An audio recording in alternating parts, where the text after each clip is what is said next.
The Christmas lights were already twinkling in my daughter's front yard when Marcus pulled me aside and told me there wasn't enough room for me to stay the holidays. "Nothing personal, Lessie," he said with that practiced smile that never quite reached his eyes, "but we're hosting Marcus's parents this year, and you know how cramped the guest room gets."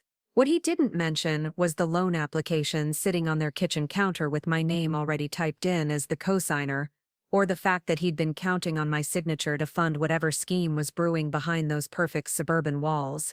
But when I discovered what he was really planning to do with that money, it didn't just ruin Christmas, it exposed a web of lies that had been strangling my family for years. Before we jump back in, tell us where you're tuning from, and if this story touches you, make sure you're subscribed, because tomorrow I've saved something extra special for you. My name is Lessie Brown. I'm 63 years old, and until 3 weeks ago I believed my son-in-law Marcus Wellington was the kind of man who deserved my daughter Emma. I believed a lot of things that turned out to be carefully constructed lies, but this story isn't just about being fooled, it's about what happens when you stop accepting other people's version of your worth and start digging for the truth yourself. Emma had been acting strange for months, dodging my phone calls and making excuses whenever I suggested visiting. When she finally invited me for Thanksgiving, I thought maybe whatever tension had been building between us was finally thawing. I should have known better. The invitation came with conditions that felt more like a business negotiation than a family gathering. "Just for the weekend, Mom," she'd said, her voice tight and rehearsed.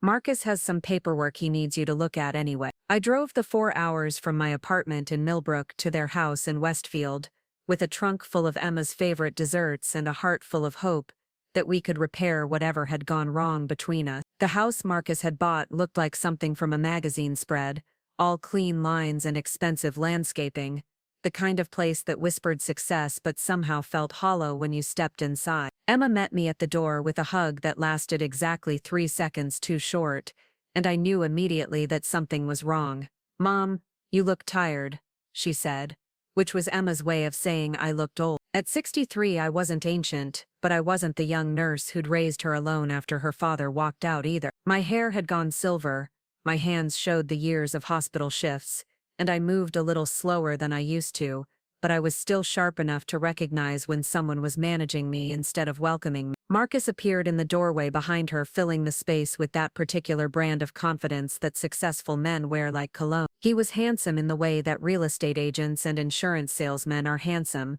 all white teeth and firm handshakes and eyes that assessed your value before they bothered to see you as human. "Lessie, great to see you," he said, taking my overnight bag with the kind of practiced courtesy that felt more like a performance than genuine warmth. "Emma's been looking forward to this all week."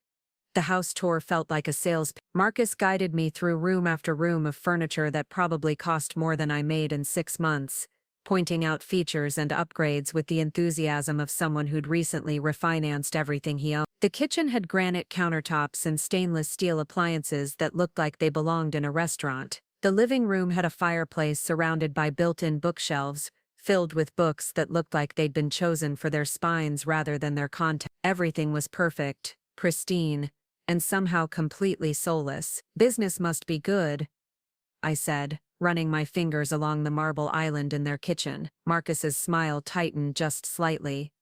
"We've been blessed," he said, which was Marcus's way of not answering questions about money. He owned a consulting firm that did something with digital marketing and business development, the kind of work that sounded important but remained vague no matter how many times he explained it. Emma had met him at a networking event 5 years ago, back when she was still working as a graphic designer and dreaming of starting her own agency. Now she spent her days managing their social media presence and organizing charity events for Marcus's business connection. That first evening passed quietly enough.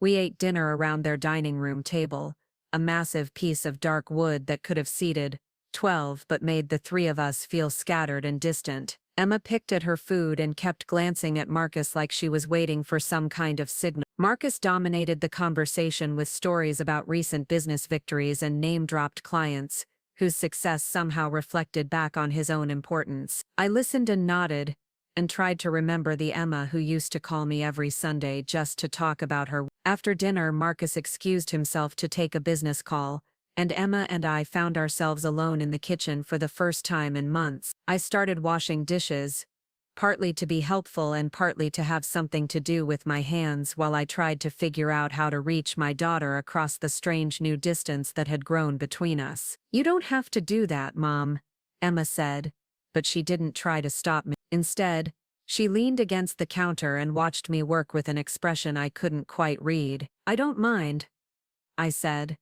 "Besides, it gives us a chance to catch up. You've been so busy lately." Emma was quiet for a moment, then said, "Things have been complicated." I wanted to ask what she meant, but before I could find the right words, Marcus's voice drifted in from the other room, loud and animated as he talked to whoever was on the other end of his call. Emma's posture changed immediately, her shoulders tensing as if his voice was a reminder of something she'd rather forget. "Is everything okay with you two?" I asked carefully.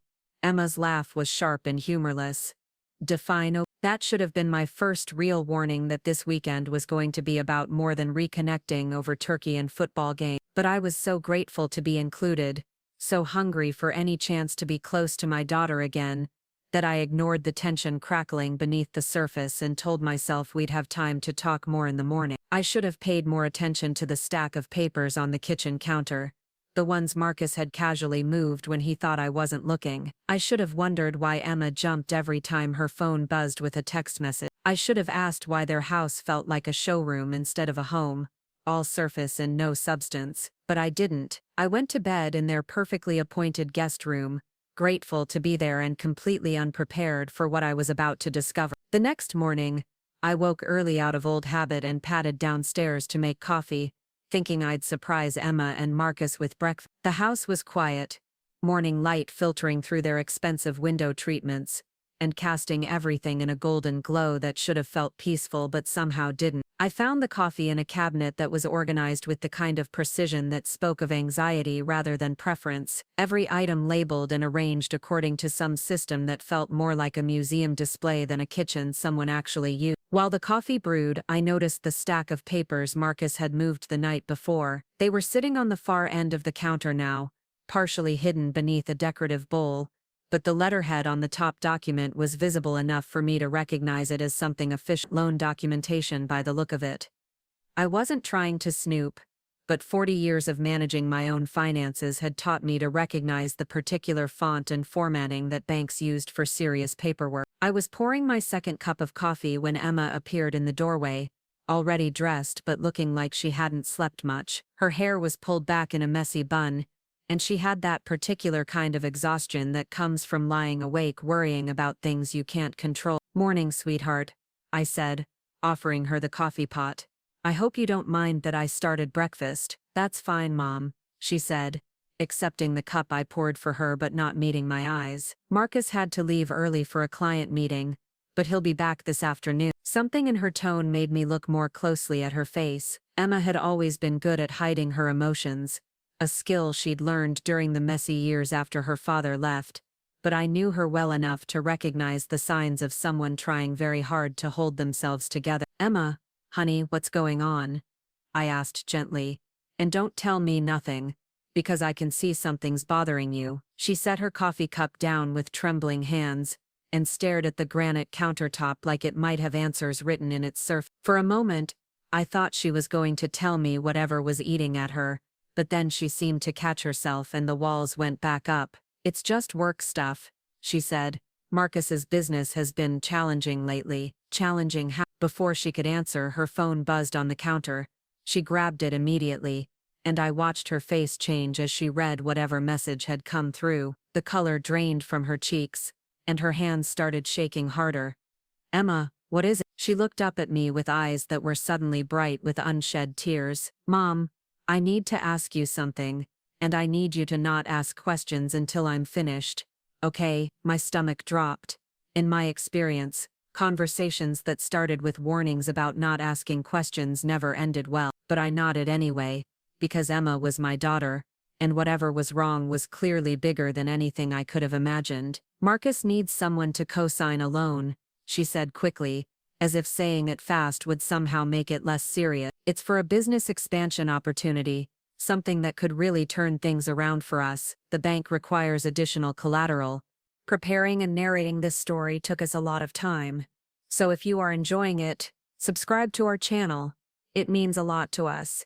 Now, back to the story. And your credit history would qualify us for better terms. I set my coffee cup down carefully, my mind immediately jumping to all the reasons why this was a terrible idea. How much money are we talking about? Mom, you said you wouldn't ask questions. Emma, I'm not signing anything without knowing what I'm agreeing to. How much? She was quiet for so long I thought she wasn't going to answer. Finally, she whispered, $350,000. The number hit me like a physical blow. $350,000 wasn't business expansion money. It was life-changing money, the kind of debt that could destroy everything I'd worked for over the course of my entire career. My house was paid off, my retirement account was modest but stable, and my credit was excellent, because I'd spent decades living within my means and avoiding exactly this kind of financial entanglement. Emma, that's not expansion money, I said slowly, that's desperation money. What's really going on? Her facade finally cracked, and the tears she'd been holding back started to fall. I can't tell you everything, Mom, but things aren't what they seem. Marcus's business is in trouble, real trouble, and if we don't figure something out soon, we're going to lose everything. What kind of trouble?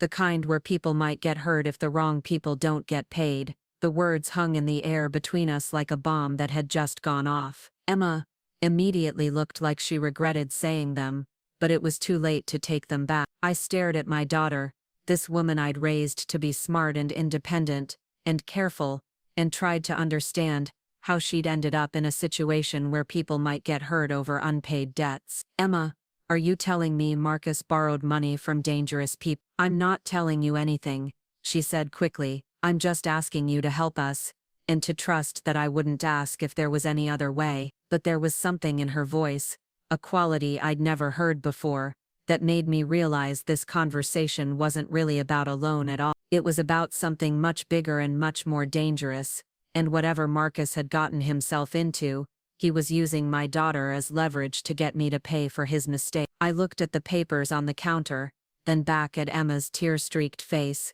and made a decision that would change everything. I need to see those documents, I said, all of them, and I need the truth about what Marcus is really planning to do with that money. Emma's eyes widened in panic. Mom, you can't. If Marcus finds out I told you anything, then we'd better figure this out before he gets back. What I found in those papers wasn't just a loan application, it was evidence of a scheme so elaborate and so dangerous that it made me realize Emma wasn't Marcus's wife anymore. She was his hostage, and he'd been counting on my love for her to make me the next victim in whatever game he was playing. The loan documents were professionally prepared, complete with property valuations and income statements that painted a picture of a successful consulting business in need of capital for expansion. But the more I read, the more questions I had about the numbers that didn't quite add up and the timeline that seemed rushed for such a significant investment. It was the supplementary paperwork that made my blood run cold. Buried beneath the official bank documents were contracts and agreements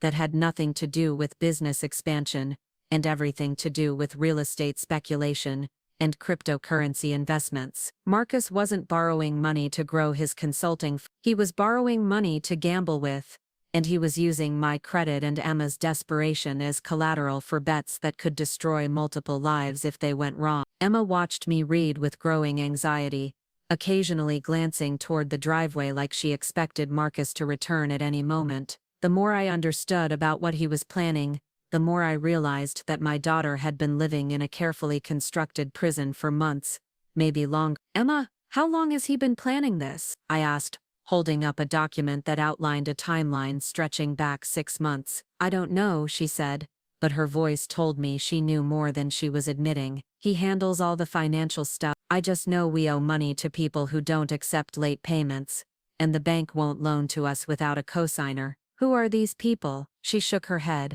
I can't tell you that. Can't or won't. Does it matter? Looking at my daughter's face, seeing the fear and exhaustion etched in every line, I realized that it didn't matter who Marcus owed money to. What mattered was that he'd systematically isolated Emma from everyone who might help her, convinced her that his problems were her problems, and now he was trying to extend that web of control to include me. The sound of a car in the driveway made us both free. Emma immediately started gathering the papers, her movements quick and panicked. "He's back," she whispered. "Mom, please, just forget everything I told you. When he asks about the loan, just tell him you need time to think about it." But I wasn't going to forget anything. If Marcus Wellington thought he could use my daughter as bait to hook me into his schemes, he was about to learn that he'd seriously underestimated the wrong woman. Marcus came through the front door with the kind of energy that filled a room and demanded attention. He was carrying coffee and pastries from some expensive downtown bakery, playing the role of the thoughtful host who'd gone out of his way to make his mother-in-law feel special. "Ladies, I hope you saved room for dessert," he called out, his voice carrying that practiced cheerfulness that sounded genuine if you weren't listening carefully. "I stopped by that French place Emma loves, and picked up some of their famous croissants." Emma immediately shifted into performance mode, smiling and thanking him for the gesture while carefully avoiding my eyes. Watching her transform herself into the version of Emma that Marcus expected was like watching someone put on a mask, and I started to understand that this wasn't just about money. This was about control, manipulation, and a pattern of behavior that had been going on long enough for Emma to have learned exactly how to navigate around her husband's moods and expectations. "Lessie, I hope Emma had a chance to talk to you about our little situation," Marcus said, setting the pastries on the counter with deliberate casualness. "I know it's a big ask, but I wanted you to hear about the opportunity directly from family before we involve too many outside parties." The way he said opportunity made my skin crawl. This wasn't an opportunity, this was a crisis dressed up in business language, and he was betting that I loved my daughter enough to ignore the warning signs and sign my name to documents that could destroy my financial security. "She mentioned you needed a cosigner," I said carefully, "but I have to say, Marcus, $350,000 is a lot of money. I'd need to understand exactly what I'd be agreeing to before I could consider something like that." His smile flickered for just a moment, so briefly that I might have imagined it. "Of course, that's completely reasonable. I have all the documentation right here, and I think once you see the projections and the market analysis, you'll understand why this is such a solid investment." He started spreading papers across the kitchen island, transforming their breakfast space into a makeshift conference room. Everything was organized and professional, designed to overwhelm rather than inform. Charts and graphs, and financial projections that looked impressive until you started asking specific questions about the assumptions they were based on. "This is the growth trajectory for digital marketing services in our target demographic," he said, pointing to a chart that showed steadily increasing revenue over the next 5 years. "And this is the competitive analysis showing how our positioning gives us a significant advantage in capturing market share." I nodded and made appropriate sounds of interest while studying the documents more carefully. The numbers were impressive, but they were also completely theoretical. There was no historical data to support the projections, no evidence that Marcus's consulting firm had ever generated the kind of revenue that would justify this level of investment. "What's your current annual revenue?" I asked. "We're in a transitional phase," Marcus said smoothly. "The market has been challenging, but that's exactly why this expansion is so critical. We need to scale up our operations to compete with larger firms." "That's not an answer to my question." Emma shot me a warning look, but I ignored. If Marcus wanted me to risk my financial future on his business venture, he was going to have to provide actual answers to actual questions. "Last year we grossed about 200,000, Marcus admitted, and I could tell it pained him to reveal a number that was so much smaller than the loan amount he was requesting. "And you want to borrow 350,000 to expand a business that's currently generating 200,000 in revenue.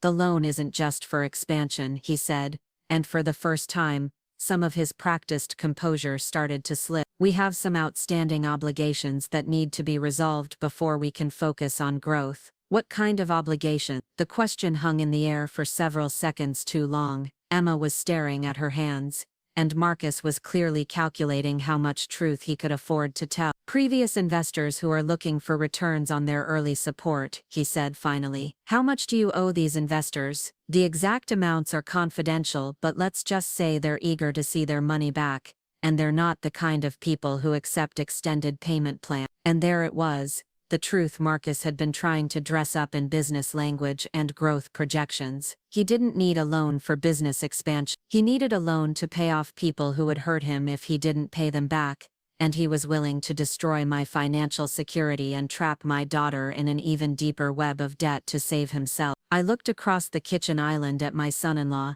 this man who'd convinced my daughter to marry him and trust him with her future, and realized that everything about him was a carefully constructed lie. The expensive house, the successful business persona, the confident smile that never wavered even when he was asking me to risk everything I'd worked for to bail him out of his own mistake. "Marcus," I said quietly, "I think we need to have a more honest conversation about what's really going on here." His mask finally slipped completely, and I saw something cold and calculating in his eyes that made me understand why Emma had been so afraid. "I think we've been plenty honest, Lessie. The opportunity is what it is. Either you're willing to help your family or you're not." "My family, yes, but you're not my family, Marcus. You're the man who married my daughter and apparently got her involved in something dangerous enough that she's afraid to tell me the truth." Emma made a small sound of protest, but Marcus held up a hand to silence her and she immediately stopped talking. That single gesture told me everything I needed to know about the dynamic in their marriage. "I think you misunderstood something," Marcus said, his voice taking on an edge that hadn't been there before. "This isn't a request. This is the only way Emma stays safe. So you can either sign the papers and help us solve this problem, or you can explain to your daughter why you chose to abandon her when she needed you most." The threat was so naked, so casually delivered, that it took me a moment to process what he'd actually said. He wasn't asking for my help. He was demanding it, using Emma's safety as leverage to force my compliance. I looked at my daughter, saw the resignation in her face, and realized that this conversation had been choreographed from the beginning. The invitation to visit, the loan documents, even Emma's tears, it was all part of a plan to manipulate me into signing my name to Marcus's debts. But if Marcus thought he could intimidate me into submission, he'd made a serious miscalculation. I'd raised Emma alone, worked double shifts to pay for her education, and built a life for both of us out of nothing but determination and stubborn refusal to give up. I wasn't about to start backing down now, especially not to a man who thought he could threaten my daughter to get what he wanted. "I need some air," I said, standing up from the counter. "This is a lot to process." Marcus's smile returned, sharp and satisfied.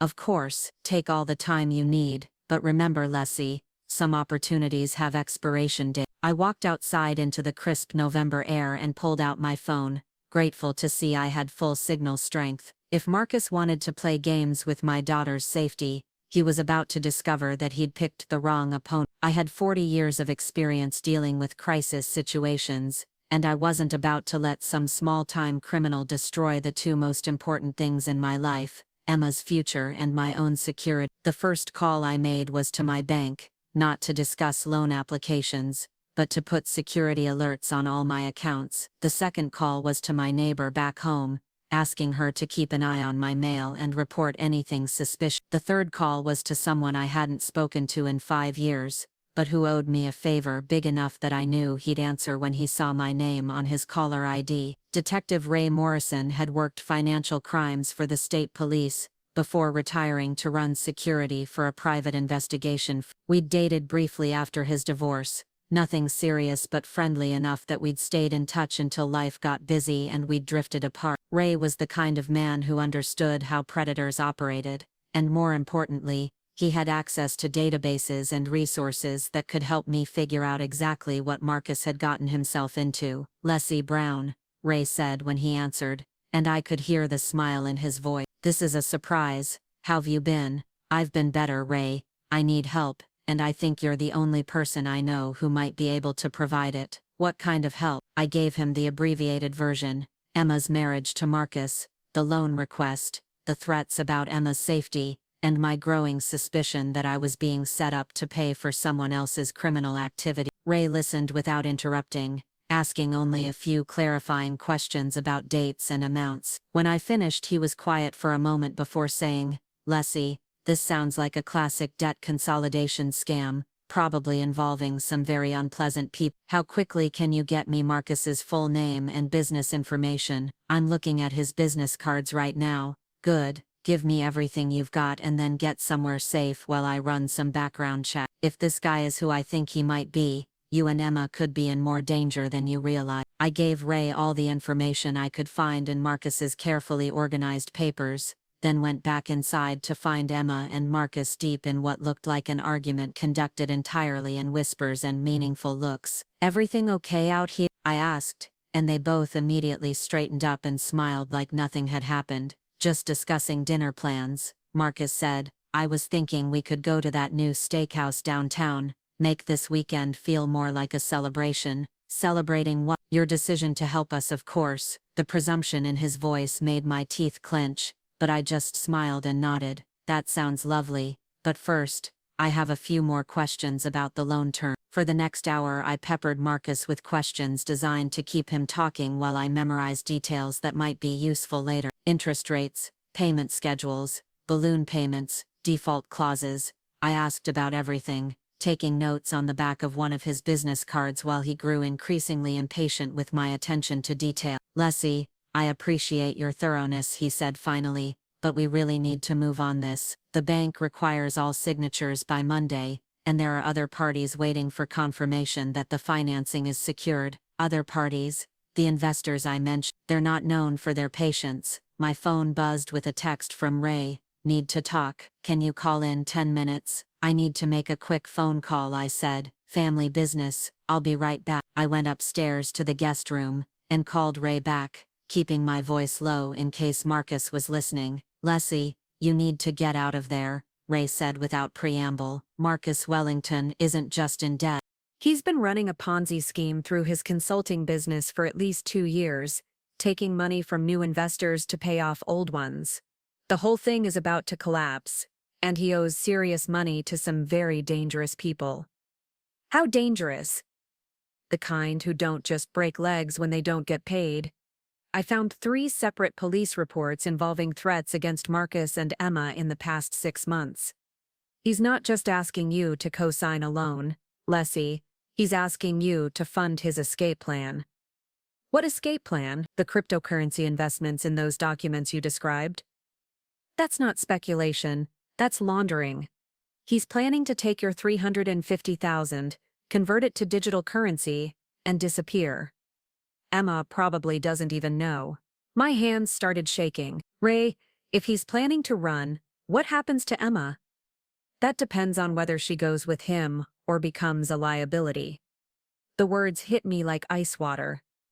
Emma wasn't just trapped in a bad marriage. She was trapped with a man who might hurt her if she became inconvenient to his plans. "What do I do?"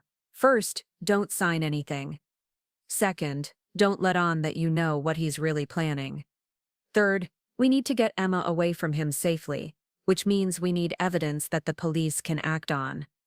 "What kind of evidence?" "The kind that proves he's been defrauding investors and threatening witnesses." "Can you get access to his computer or phone?"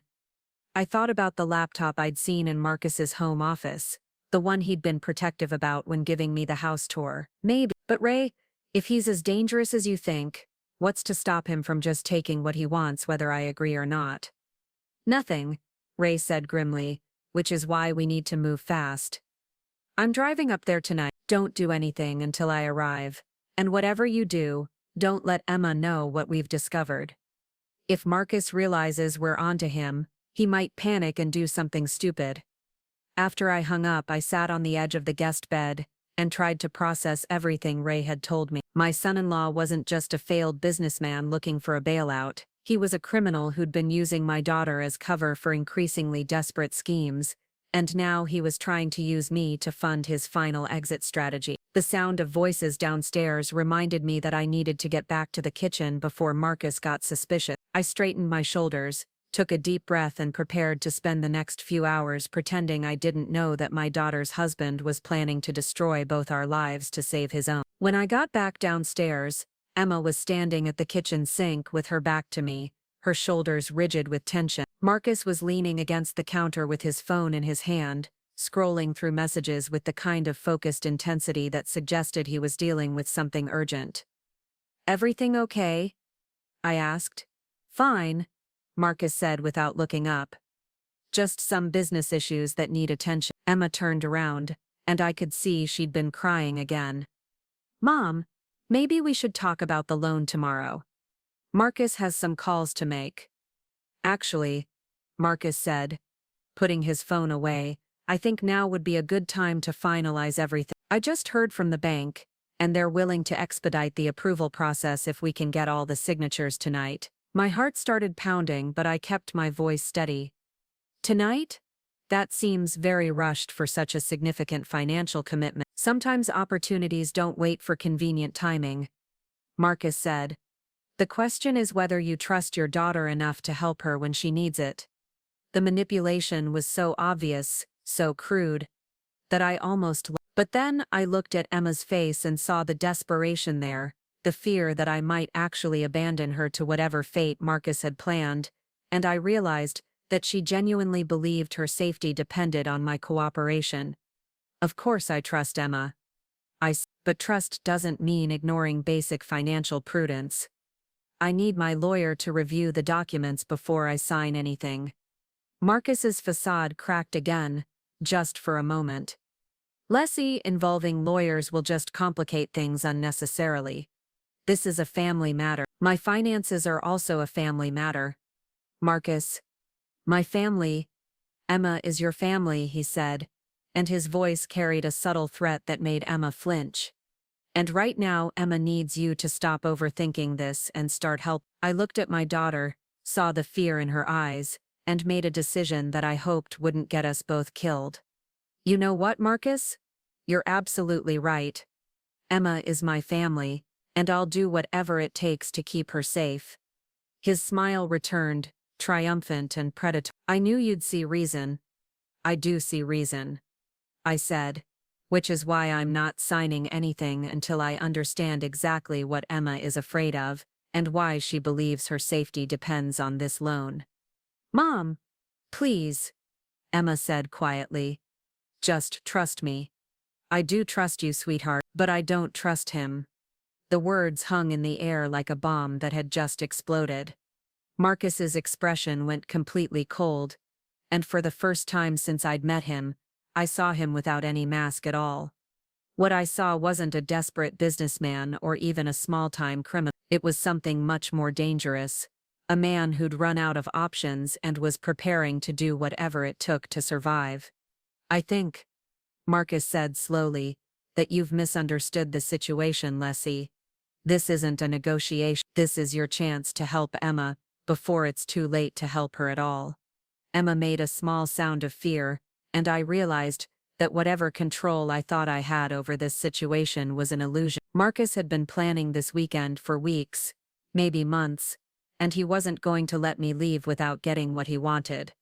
But I'd also been planning, just not as Ray was on his way. My accounts were secured, and I had enough experience with dangerous situations to know that the most important thing right now was to keep everyone calm, until help arrived. You're right, I said, forcing myself to sound defeated. I have been overthinking this. If Emma says she needs this loan, then I'll sign the papers. Marcus's smile returned, but his eyes stayed cold. I'm glad you came to your senses. I just have one condition, I said. I want to talk to Emma alone first. Mother to daughter. I think I owe her an explanation for my hesitation. That's not necessary, Marcus said immediately. It is to me, I said firmly. 5 minutes, Marcus. Surely you can spare 5 minutes for an old woman who's about to make the biggest financial commitment of her life. He looked like he wanted to refuse, but Emma spoke up before he could answer. It's okay, she said quietly. 5 minutes won't hurt anything. Marcus studied both of us for a moment, then nodded reluctantly. 5 minutes. But then we finished this. Emma and I went upstairs to the guest room, and I closed the door behind us with shaking hands. The moment we were alone, Emma collapsed onto the bed and started crying harder than I'd seen her cry since she was a child. Mom, I'm so sorry, she sobbed. I never wanted you to get involved in this, but he said if I didn't convince you to sign the loan, something terrible would happen. Emma, listen to me carefully, I said, sitting beside her and taking her hands.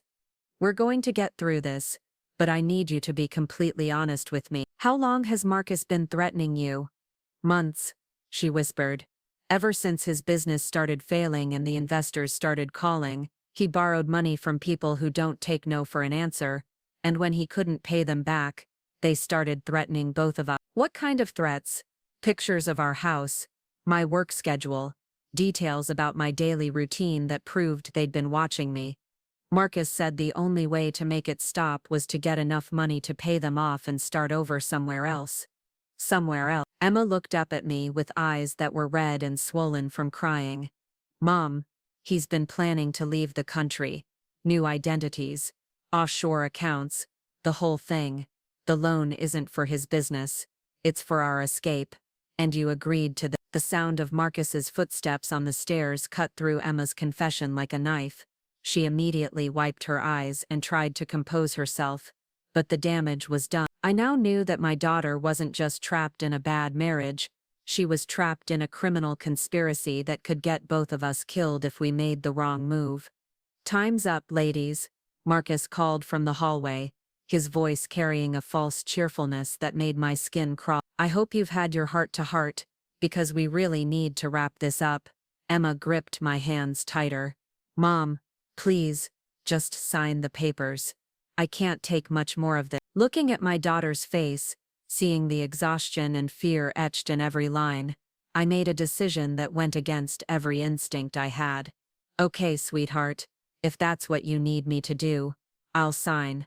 The relief that flooded Emma's features was heartbreaking. She believed that my signature on those documents would somehow save us both, not understanding that Marcus had no intention of keeping either of us safe once he had what he wanted. We went back downstairs to find Marcus had cleared the kitchen island and arranged the loan documents in neat stacks, each marked with colorful sticky notes indicating where my signature was required. He'd even prepared a nice pen, one of those expensive ones that felt substantial in your hand and made important documents seem more official. I've organized everything to make this as simple as possible, Marcus said, gesturing to the papers like a gracious host offering refreshment. Each signature line is marked and I've included brief explanations of what you're agreeing to. I sat down at the island and picked up the first document, forcing myself to read slowly even though every instinct was screaming at me to stall for more time. The loan agreement was professionally prepared, complete with terms and conditions that sounded reasonable on the surface, but contained clauses that would give the bank the right to seize, not just the collateral property but any other assets I owned if payments were missed. This clause here, I said, pointing to a section buried in the middle of page 3, it says the bank can claim additional assets if the primary collateral doesn't cover the full amount owed. What exactly does that mean? Marcus leaned over my shoulder to look at the document, close enough that I could smell his cologne and feel the tension radiating from his body. That's just standard legal language. It protects the bank's interests, but it's not something you need to worry about as long as the payments are made on time. And you're confident you can make the payments? Absolutely. The business projections show more than enough cash flow to service the debt. But I'd already seen those projections, and I knew they were based on fantasy rather than reality. Marcus's consulting business had never generated the kind of revenue that would support loan payments on $350,000, which meant he was either delusional about his prospects or planning to default from the beginning. What happens if your business doesn't perform as well as projected? I asked. Then we adjust our strategy and find alternative revenue streams, Marcus said smoothly. Business is about adapting to changing circumstances. For the first time, Marcus hesitated. There are always opportunities for someone willing to think creatively. The vagueness of his answer confirmed what Ray had told me about Marcus's real intentions. He wasn't planning to use the loan money for legitimate business purpose. He was planning to convert it to cryptocurrency and disappear, leaving me responsible for a debt I could never repay, and Emma to face the consequences of his crimes. I picked up the pen and positioned it over the first signature line, watching Marcus's face carefully. The anticipation in his eyes was almost predatory, like a hunter about to claim his prize. Emma was watching too, but her expression was pure anxiety, as if she understood on some level that something was wrong but couldn't quite identify what it was. "Marcus," I said, keeping my voice conversational, "I'm curious about something. Why didn't you approach other family members for help with this loan? Emma mentioned you have parents, siblings. Surely someone with a successful business would have other options for finance." His jaw tightened almost imperceptibly. "Family dynamics can be complicated, Lessie. Not everyone is as understanding as you are about the challenges of entrepreneurship. Or maybe they ask too many questions. I don't know what you mean." "I mean, maybe they were smart enough to recognize a bad investment when they saw one." The words hung in the air between us like a challenge. Marcus's mask of professional courtesy finally slipped completely, and I saw the real man underneath. Desperate, dangerous, and running out of time. "I think you're overthinking this, Lessie," he said, and his voice carried a new edge that made Emma flinch. "The loan terms are straightforward. The business case is solid, and your daughter needs your help. Either you're willing to be part of the solution or you're not." "I am willing to help, Emma," I said carefully, "but I'm not willing to be scammed by a man who thinks I'm too old and too stupid to recognize when I'm being played." The silence that followed was so complete I could hear the refrigerator humming and the clock ticking on the wall. Emma looked back and forth between Marcus and me like she was watching a tennis match, clearly sensing the tension, but not understanding its source. Marcus straightened up slowly, his hands clenched at his sides. "I think there's been a misunderstanding, Lessie. This isn't a scam. This is a legitimate business opportunity, and frankly I'm a little insulted that you'd suggest otherwise." "Then prove it," I said. "Show me bank statements from your business account. Show me client contracts that support your revenue projection. Show me anything that demonstrates this consulting firm is more than just a front for whatever illegal activity you've been involved in." Emma gasped, her hand flying to her mouth. "Mom, what are you saying?" "I'm saying your husband has been lying to both of us, sweetheart. The loan isn't for business expansion, it's to pay off debts to dangerous people, and once he gets the money, he's planning to convert it to cryptocurrency and disappear, leaving us to deal with the consequences." Marcus's face went completely white, then flushed red with anger. "That's ridiculous, Emma. Tell your mother she's being paranoid." But Emma was staring at Marcus with growing horror, pieces of a puzzle finally clicking into place. "The cryptocurrency research on your computer," she said slowly. "The travel websites in your browser history. The way you've been asking about my passport." "Emma, don't listen to her. She's trying to turn you against me." "No," Emma said, standing up from her chair. "She's telling me things that finally make sense. The secretive phone calls, the way you've been pushing me to distance myself from my friends, the constant pressure to move somewhere safer. You weren't protecting me from your creditors, Marcus. You were isolating me so I'd have no choice but to go along with whatever you were planning." Marcus's composure finally cracked completely. "You have no idea what you're talking about, either of you. The people I owe money to aren't going to just forget about it because you refuse to help. They know where we live, Emma. They know where you work. They know where your mother lives." The threat was delivered with such casual malice that it took my breath away. Marcus wasn't just admitting that he'd put Emma in danger. He was threatening to extend that danger to me if I didn't comply with his demands. "How do they know where I live, Marcus?" I asked quietly. "Because I told them," he said, and his smile was cold and satisfied. "Insurance, Lessie, you were never just a potential co-signer. You were always part of the collateral." Emma made a sound like she'd been physically struck. "Marcus, how could you? How could I?" He laughed, but there was no humor in it. "How could I try to save our lives when you were too naive to understand the danger we were in? How could I try to find a solution when everyone around me was too selfish to help? By threatening my mother, by lying to both of us for months, by doing whatever it takes to survive." Marcus snapped. "You think this is some kind of game, Emma? You think these people care about your feelings, or your mother's retirement plans? They want their money, and if they don't get it, they'll take it out of both of you piece by piece. The casual way he described violence against his own wife made me realize that Marcus had crossed a line I hadn't even known existed. He wasn't just a desperate man making bad choices, he was someone who'd decided that Emma and I were acceptable losses in his effort to save himself. My phone buzzed with a text message, and I glanced down to see Ray's name on the screen. Outside, don't react. Keep him talking. Relief flooded through me so intensely I almost gasped. Ray was here, which meant help was finally available. I just needed to keep Marcus focused on me long enough for Ray to get into position. Marcus, I said, standing up slowly from the kitchen island, I think we need to step back and consider our options here. Maybe there's a way to resolve this situation that doesn't involve threatening anyone. The only resolution is your signature on those documents, Marcus said. Everything else is just delaying the inevitable. What if I could offer you something better than a co-signed loan? His eyes narrowed with suspicion. Like what? Cat. Enough to pay off your immediate debts and buy you time to figure out a long-term solution that doesn't involve dragging Emma into witness protection. How much cash? That depends on how much you actually owe and to whom. Marcus studied my face like he was trying to determine whether I was serious or just buying time. You don't have that kind of money, Lessie. I've seen your financial statements.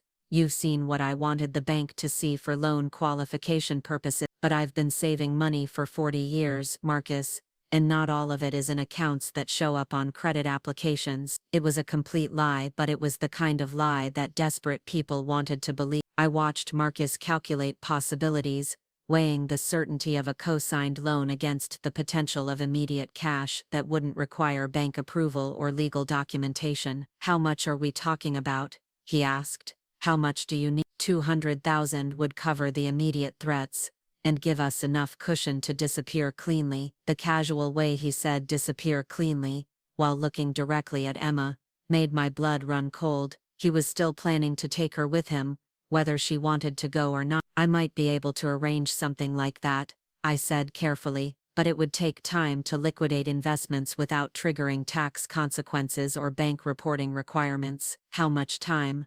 A few days, maybe a week. Marcus shook his head.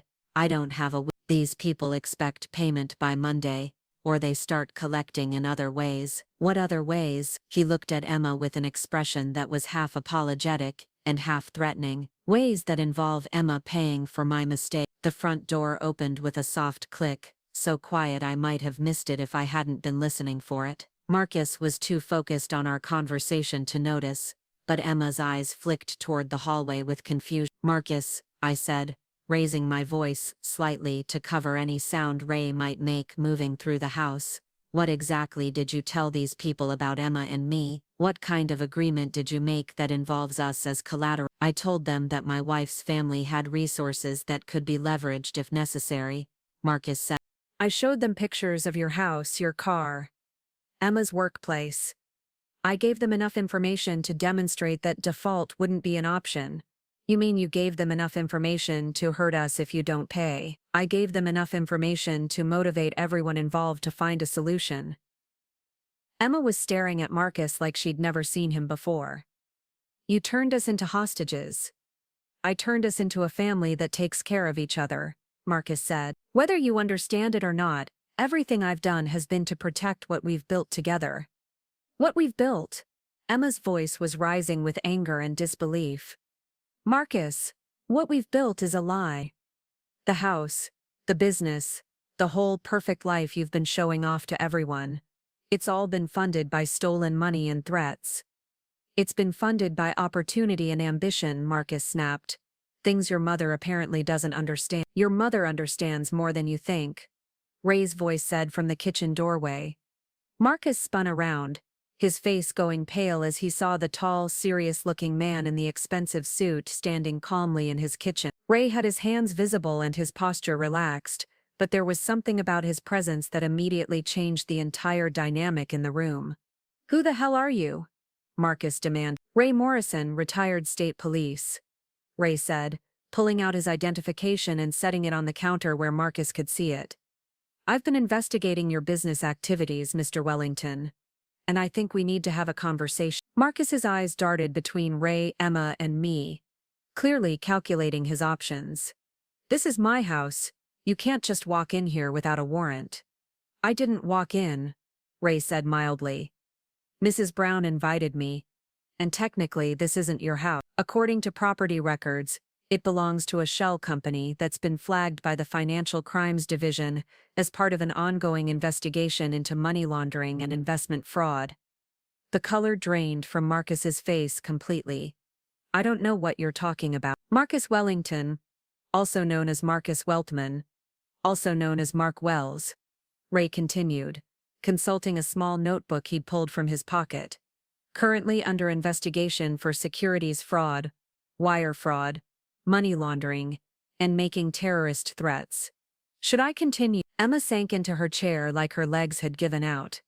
Marcus, please tell me this isn't true. It's not true, Marcus said, but his voice lacked conviction.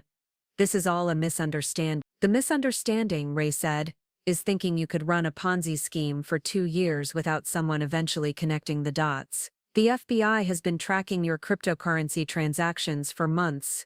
Mark, they know about the offshore accounts, the shell companies, and the threats you've made against investors who asked too many questions. You're lying. Ray pulled out his phone and showed Marcus the screen. Federal warrant for your arrest, issued yesterday. I'm not here as law enforcement, Marcus. I'm here as a friend of Mrs. Brown's, trying to give you a chance to do the right thing before this gets worse for everyone involved. Marcus looked around the kitchen like a trapped animal, his eyes wild and desperate. Emma, we need to leave. Now. No, Emma said quietly. I'm not going anywhere with you. You don't have a choice, Marcus said, and his voice carried a threat that made Ray tense. You're my wife, which makes you an accessory to everything I've done. If I go down, you go down with me. That's not how accessory charges work, Ray said. But threatening your wife in front of witnesses is something we can add to your list of federal charges. Marcus's hand moved toward his pocket, and Ray immediately stepped forward. Marcus, I strongly advise you to keep your hands visible and your voice calm. Mrs. Brown and Emma have been through enough trauma for one day. You have no idea what trauma is.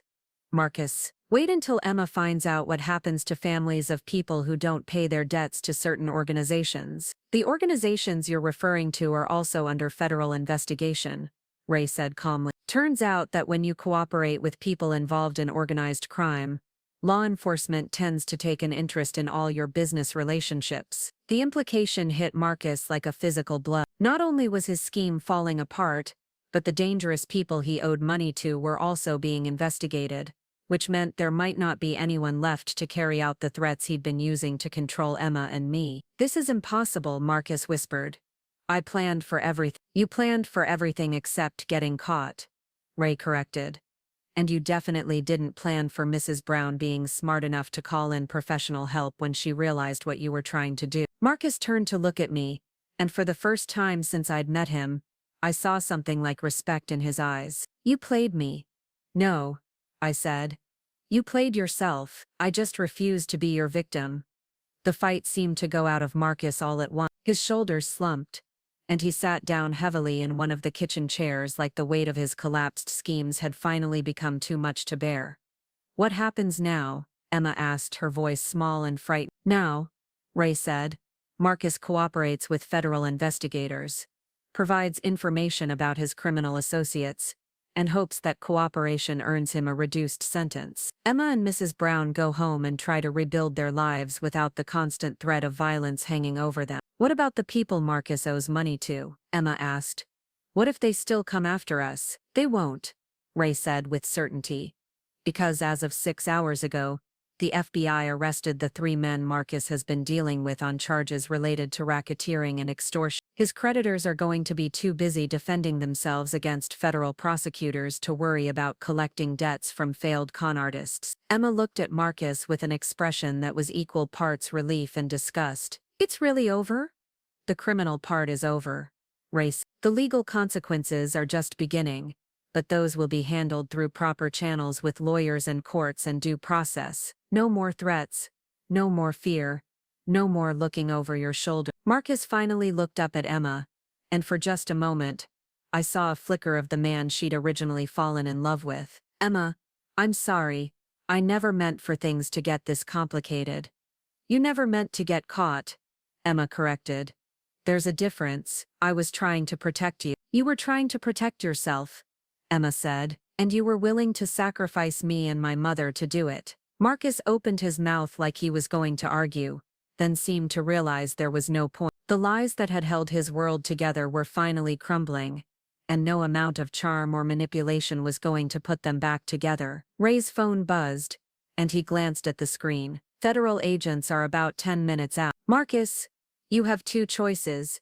You can come with me voluntarily and begin cooperating immediately, or you can wait for them to arrest you here in front of your wife. Either way, you're going into custody tonight. If I cooperate, what kind of sentence am I looking at? That depends on how much information you provide, and how many other victims your cooperation helps the authorities identify, Ray said. But I'm not going to lie to you, Marcus. You're looking at significant federal time regardless. Marcus nodded slowly, like he'd been expecting this outcome for longer than he'd been willing to admit. Emma, I know you probably never want to see me again, but I need you to know that everything I felt for you was real. The business, the schemes, the lies.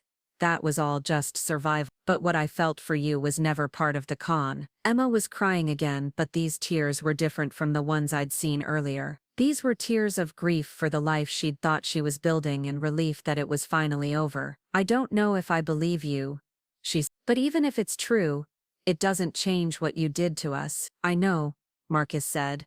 And I'm sorry. Ray helped Marcus to his feet and guided him toward the front door. Mrs. Brown, federal agents will want to interview both you and Emma, but that can wait until tomorrow. Tonight, I'd suggest you both get some rest and try to process everything that's happened. Ray, I called as he reached the doorway. Thank you for everything. He smiled, and for a moment, I remembered why I'd been attracted to him all those years ago. That's what friends are for. Lessie, take care of yourself and Emma. You've both been through enough. After they left, Emma and I sat in the kitchen in stunned silence, surrounded by the loan documents that would never be signed, and the remnants of Marcus's carefully constructed lie. The house that had felt like a prison just hours earlier now felt like a crime scene, full of evidence of deception and manipulation. Mom, Emma said, finally, how did you know? How did you figure out what Marcus was really planning? Experience, I said. 40 years of working in hospitals teaches you to recognize when someone is lying about their pain, their symptoms, or their intentions. Marcus was always performing. Emma, even when he thought he was being genuine, he was still calculating what effect his words would have on his audience. I feel so stupid, Emma whispered. All those signs I ignored, all those red flags I explained away because I wanted to believe we were building something real together. You're not stupid, sweetheart. You're trusting, which is a completely different thing. Marcus spent years learning how to exploit that trust, how to make his lies sound like love and his manipulation feel like protection. Emma looked around the kitchen, taking in the expensive appliances and perfect decor that had been purchased with stolen money and maintained through threats and fear. What am I supposed to do now? This house, our life together, everything I thought was real, it's all going to disappear, isn't it? The material things might disappear, I said, but you're going to survive this, Emma. You're stronger than you realize, and you have people who love you without conditions or hidden agenda. Do I still have you? She asked, and her voice was so vulnerable it broke my heart. You never stopped having me, I said, reaching across the table to take her hand. Even when Marcus was trying to use our relationship as leverage for his schemes, even when you thought you had to choose between helping him or protecting me, you always had me, Emma. That's what real family means. We spent the next few hours talking about everything and nothing, slowly working through the emotional wreckage of the past few days. Emma told me about the months of isolation and fear, the way Marcus had gradually convinced her that his problems were her problems, and that their survival depended on her complete loyalty and silence. I told her about my conversation with Ray, the background investigation that had revealed the scope of Marcus's criminal activities, and the federal case that had been building against him for months. As the evening wore on, the house began to feel less like a crime scene and more like a place where healing could begin. Emma found photo albums from before her marriage,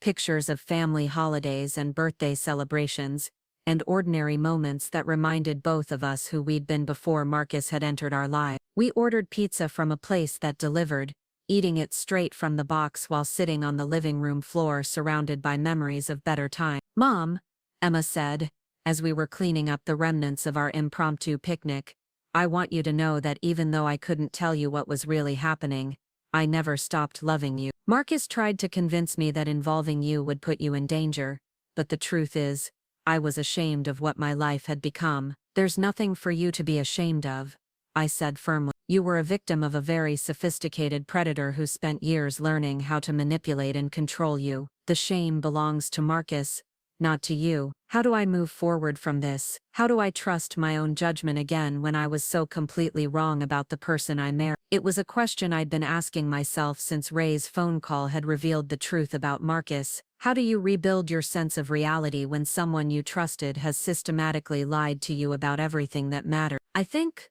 I said slowly, "that you move forward by remembering that Marcus's ability to deceive you says more about his skills as a manipulator than it does about your judgment. And you rebuild trust by starting with small decisions and working your way up to bigger ones, always knowing that you have people who will help you see clearly when your vision gets clouded." Emma nodded, tears streaming down her face again, but these were cleansing tears, the kind that come when you finally allow yourself to grieve for losses you've been too afraid to acknowledge. We slept in the guest room that night, Emma curled up next to me like she had when she was small and afraid of thunderstorms. Neither of us wanted to be alone with our thoughts, and neither of us wanted to sleep in the master bedroom that Marcus had turned into a monument to his deception. I lay awake long after Emma's breathing had settled into the rhythm of sleep, thinking about the choices that had brought us to this moment, and the choices that would shape what came next. Marcus was in federal custody, his criminal empire was collapsing, and the threats that had terrorized Emma for months were finally neutralized, but the emotional and financial damage he'd caused would take much longer to repair. Emma would need therapy to work through the trauma of psychological manipulation and emotional abuse. She'd need legal help to disentangle herself from whatever civil liabilities Marcus's crimes might create. She'd need time and space to rediscover who she was when she wasn't constantly afraid or constantly performing for someone else's benefit. And I would need to examine my own choices, my own blind spots, my own willingness to accept surface explanations, rather than digging deeper when something felt wrong. I'd been so focused on maintaining a relationship with Emma that I'd ignored obvious signs that her marriage was built on something darker than ordinary marital problems. But as I listened to my daughter's peaceful breathing and felt the tension finally leaving my own body, I realized that we'd survived the worst of it. Marcus's schemes had been exposed, his threats had been neutralized, and Emma was safe. Everything else, the legal proceedings, the financial recovery, the emotional healing, would take time, but it was all manageable now that we were no longer operating from a place of fear and deception. The federal agents who interviewed us the next morning were professional and thorough, but they were also surprisingly gentle given the circumstance. They explained that Marcus's cooperation had already provided valuable information about other victims and criminal associates, which would likely result in additional arrests and prosecution. Emma would need to remain available for further questioning as the investigation proceeded, but she wasn't considered a suspect in Marcus's crime. The agents had reviewed financial records and communications that clearly showed she'd been manipulated and threatened rather than willingly participating in illegal activity. The house would eventually be seized as part of the asset forfeiture process, but Emma would have time to remove her personal belongings and find alternative housing. The federal prosecutor handling the case had indicated that victims of Marcus's scheme might be able to recover some of their losses through restitution orders,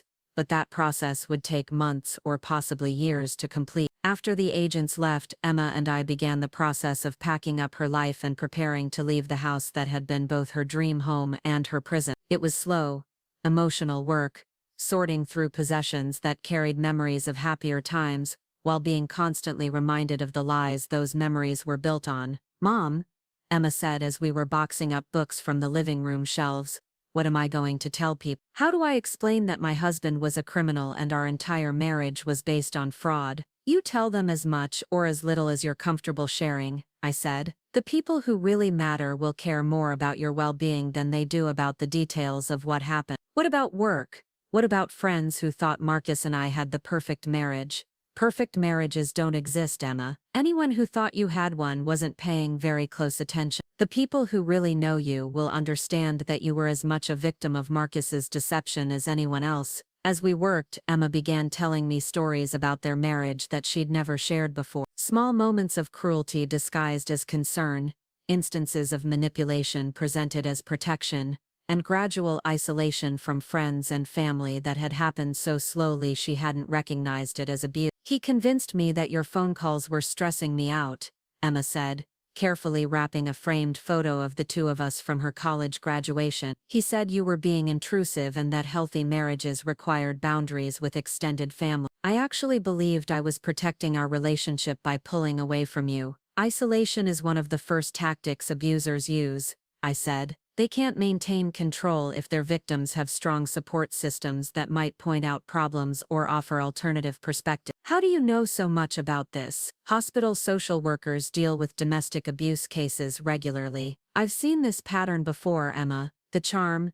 the gradual control, the way abusers convince their victims that resistance or outside contact will make things worse. Marcus was following a very predictable playbook. Emma was quiet for a moment, then said, "Does that make me weak, that I fell for such an obvious pattern? It makes you human," I said. "And it makes Marcus a predator who studied human psychology specifically to exploit people's natural desire to trust and love. Your capacity for love isn't a weakness, Emma. It's one of your greatest strengths." Marcus abused that strength, but he didn't destroy it. We spent 3 days packing and preparing to leave.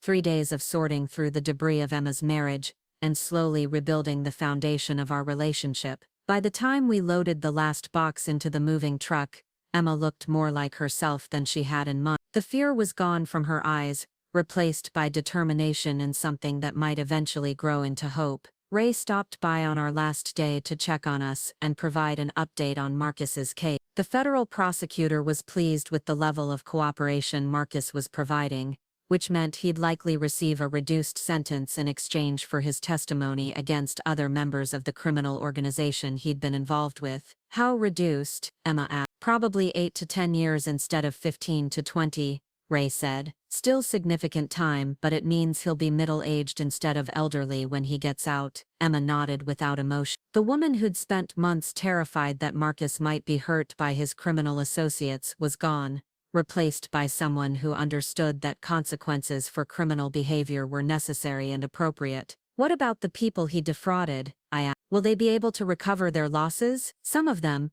possibly. The asset forfeiture process will liquidate everything Marcus owned that was purchased with stolen money, and that money will be distributed to victims based on a formula the court will establish. But realistically, most victims will only recover a fraction of what they lost. It was sobering to realize that Marcus's crimes had created a ripple effect of financial devastation that extended far beyond our family. Emma and I had escaped with our lives and our freedom, but dozens of other people would spend years trying to rebuild their financial security after trusting Marcus with their investments. As we drove away from the house for the last time, Emma looked back only once. "I thought I was going to be sadder," she said, "but all I feel is relief, because it was never really your home," I said. It was Marcus's stage set, designed to support his performance as a successful businessman. "Your real home is wherever you feel safe and loved and free to be yourself." Emma reached over and squeezed my hand. "Then I guess my real home is wherever you are, Mom." We drove back to my apartment in Millbrook, where Emma would stay while she figured out her next. It was a small space compared to the house she'd been living in, but it was honest in a way that Marcus's mansion had never been. Every piece of furniture had been purchased with money I'd earned through legitimate work. Every decoration reflected my actual taste rather than what looked good to potential investors, and every corner held memories of real experiences rather than carefully constructed illusions. That first night back in my apartment, Emma and I sat on my old couch, drinking tea and watching the kind of mindless television that helps your brain process trauma without having to think too hard. It was peaceful in a way that Emma said she'd forgotten was possible. "Mom," she said as we were getting ready for bed, "thank you for not giving up on me, even when I was pushing you away, even when I couldn't tell you what was really happening. You never stopped trying to reach me." "That's what mothers do," I said. "We don't give up, even when our children make it difficult to help them. I'm going to need time to figure out who I am without Marcus, Emma said. I've been performing the role of his wife for so long that I'm not sure I remember who Emma is when she's not trying to keep someone else happy. Then we'll figure it out together, I said. There's no rush, sweetheart. You have time to heal, time to remember what you actually like and want and dream about, and you have people who love you for who you are, not for what you can do for them. Emma smiled, and for the first time in months, it reached her eyes. I love you, Mom. I love you too, Emma, always and unconditional. As I turned off the lights and settled in to sleep in my own bed for the first time in a week, I reflected on how close we'd come to disaster and how much we'd learned about ourselves in the process. Emma had discovered that she was stronger than she'd realized and that love shouldn't require sacrificing your safety or your family relationship. I'd learned that sometimes the most important thing you can do for someone you love is refuse to enable their bad choices, even when that refusal feels like abandon. Marcus's scheme had been designed to exploit our love for each other, to turn our strongest bond into a weapon he could use against us both. But instead of destroying our relationship, his manipulation had ultimately made us strong. We'd survived his attempts to control us, and we'd emerged with a deeper understanding of what real love and trust actually looked like. The legal proceedings would continue for months, possibly years. Emma would need therapy and time to fully process the trauma of psychological abuse. The financial recovery would be slow and incomplete, but the most important victory had already been won.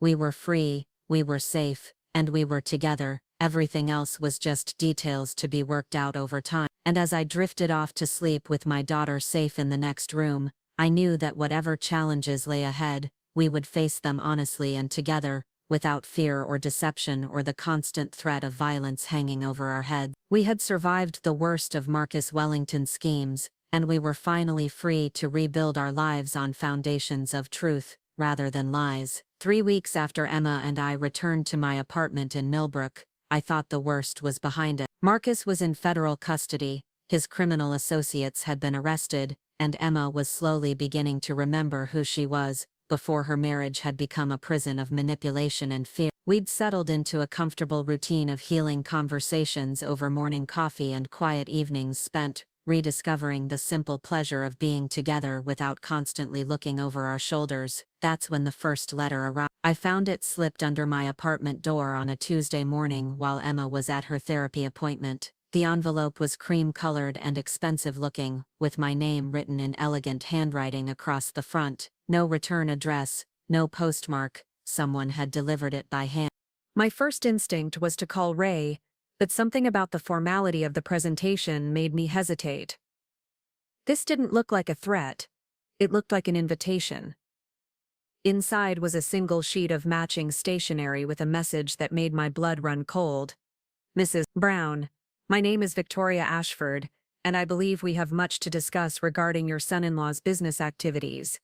I represent certain parties who suffered significant losses due to Mr. Wellington's fraudulent schemes, and I would very much like to meet with you to discuss potential remedies. Please call the number below at your earliest convenience. Time is of the essence. The phone number had a local area code, but when I called it, the voice that answered was crisp and professional in a way that suggested expensive legal training and unlimited resources. Victoria Ashford agreed to meet me that afternoon at a coffee shop downtown, and something in her tone made it clear that this wasn't really a request. I arrived at the coffee shop 30 minutes early, partly out of nervousness and partly because I wanted to observe Victoria before she had a chance to control the narrative of our conversation. The place was busy enough to provide cover for a private discussion, but public enough to discourage any behavior that might attract unwanted attention. Victoria Ashford turned out to be a woman in her 50s with silver hair pulled back in a perfect chignon and a tailored suit that probably cost more than I made in a month. She moved through the coffee shop like someone accustomed to having doors opened for her and conversations stopped when she entered a room. When she spotted me at my corner table, her smile was warm and professional, but her eyes were calculating. "Miss Brown, thank you so much for agreeing to meet on such short notice," she said, settling into the chair across from me with practiced grace. "I hope you don't mind, but I took the liberty of ordering for both of us." The barista recommended their signature blend. Before I could respond, A young man appeared with a tray containing two expensive-looking coffee drinks and an assortment of pastries that definitely weren't on the regular menu. Victoria thanked him by name, tipped him generously, and waited until he was out of earshot before turning her attention back to me. "I imagine you're wondering who I am and what I want," she said, adding cream to her coffee with movements that were somehow both casual and deliberate. "I represent a consortium of private investors who were significantly damaged by your son-in-law's fraudulent activities. We've been following the federal case with great interest, but we've also been exploring alternative avenues for recovery." "What kind of alternative avenue?" "Civil remedies that might provide faster and more complete compensation than waiting for the federal asset forfeiture process to conclude," Victoria said. "Unfortunately, Mr. Wellington's cooperation with federal investigators has complicated our ability to pursue certain legal strategies." The way she said cooperation made it sound like something distasteful, and I began to understand that Victoria's clients weren't necessarily interested in justice so much as they were interested in revenge. "Miss Brown, I'm going to be very direct with you because I believe you're an intelligent woman who prefers honesty to manipulation," Victoria continued. "Marcus Wellington defrauded my clients out of approximately $12 million over the course of 18 months. The federal government will eventually recover perhaps 30% of that through asset sales and restitution orders. My clients are not satisfied with 30%. What does any of this have to do with me?" Victoria's smile became sharp. "Marcus used your daughter as leverage to convince investors that his family connections provided additional security for their investments. He showed them photographs of Emma, of you, of your home, and he essentially pledged your family's resources as collateral for loans he had no intention of repaying." My stomach dropped. "That's not legally binding. Emma and I never agreed to anything." "You're absolutely correct," Victoria said. "It's not legally binding, but it is morally binding. And my clients are very interested in moral justice when legal justice proves insufficient." The threat was delivered so smoothly, wrapped in such polite language, that it took me a moment to fully process what she was actually saying. Victoria's clients weren't just disappointed investors. They were people who believed Emma and I owed them money because Marcus had used our existence as part of his sales pitch. "Ms. Ashford," I said carefully, "I think there's been a misunderstanding. Emma and I are victims of Marcus's fraud, not participants in it. We lost just as much as your clients did, just in different ways." "I understand your perspective," Victoria said, "and I have tremendous sympathy for what you and Emma have endured. But my clients see things differently. They invested their money based on representations that included your family's assets as security. From their point of view, you benefited from Marcus's lifestyle, which was funded by their investments. Emma never benefited from anything. She was isolated, manipulated, and threatened, and I never received a penny from Marcus's schemes." "Perhaps not directly," Victoria conceded. "But you did enjoy the peace of mind that came from believing your daughter was financially secure and well provided for. That peace of mind was purchased with my client's money." The twisted logic was breathtaking.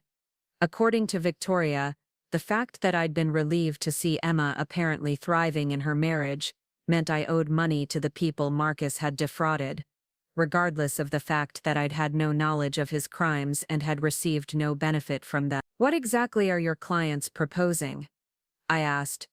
Victoria opened her purse and pulled out a leather portfolio, which she placed on the table between us.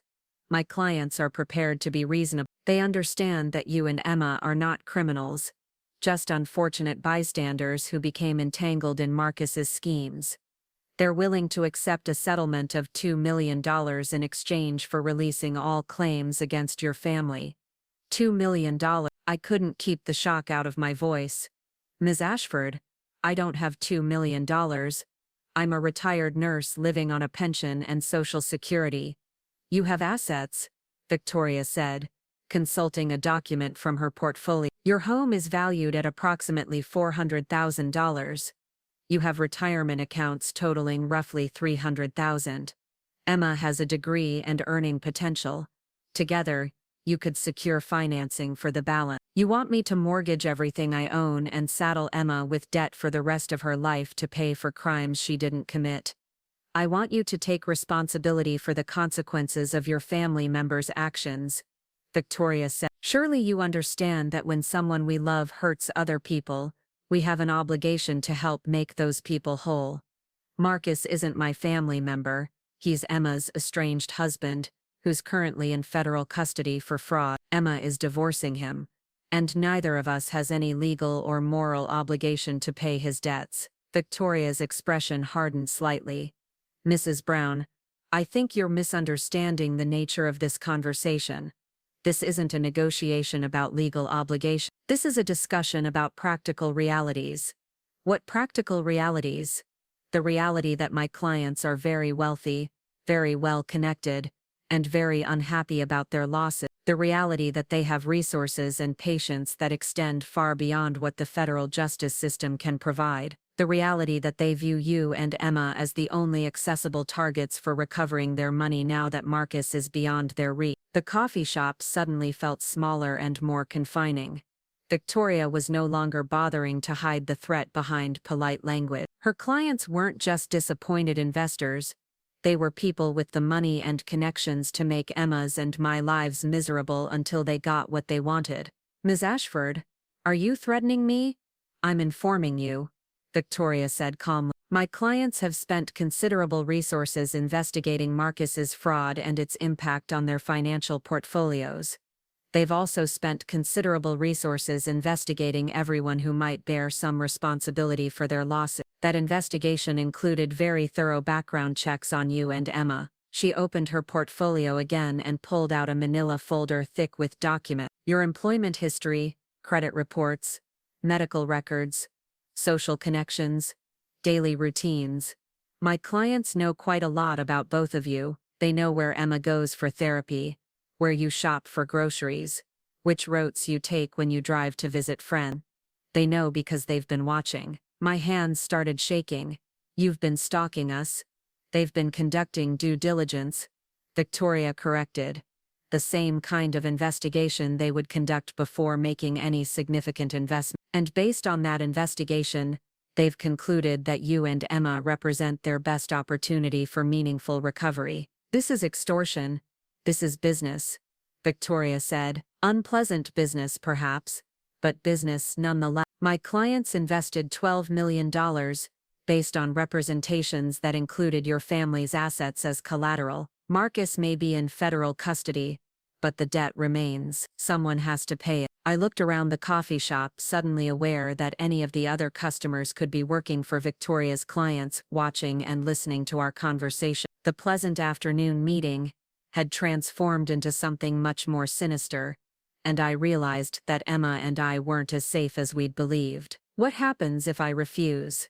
I asked. Victoria's smile returned, but it was cold and predatory. My clients are very creative when it comes to debt collection. They understand that direct confrontation often yields less satisfactory results than persistent encouragement. Persistent encouragement, employment difficulties, credit problems, unexpected complications with insurance claims or government benefits. The kinds of bureaucratic tangles that can make daily life quite challenging for people who aren't wealthy enough to pay for expedited solutions. The casual way she described a campaign of harassment made my skin crawl. Victoria's clients weren't just planning to demand money they weren't legally owed.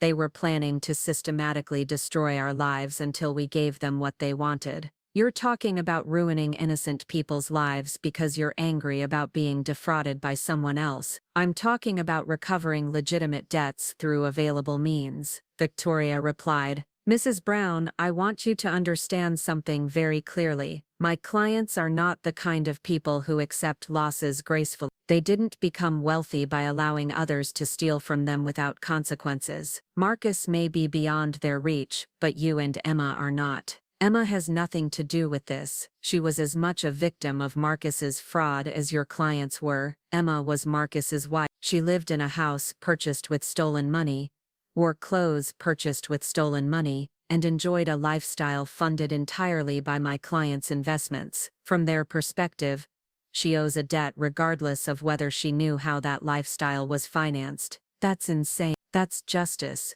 Victoria said, or at least it's the closest thing to justice my clients are likely to receive given the limitations of the federal court system. She closed her portfolio and placed it back in her purse, signaling that our meeting was coming to an end. Miss Brown, I'm going to give you 2 weeks to consider my client's proposal. $2 million paid according to a schedule will work out based on your available assets and Emma's earning potential. In exchange, my clients will consider the debt satisfied and will have no further interest in you or your daughter. And if I don't agree, then my clients will pursue alternative collection methods.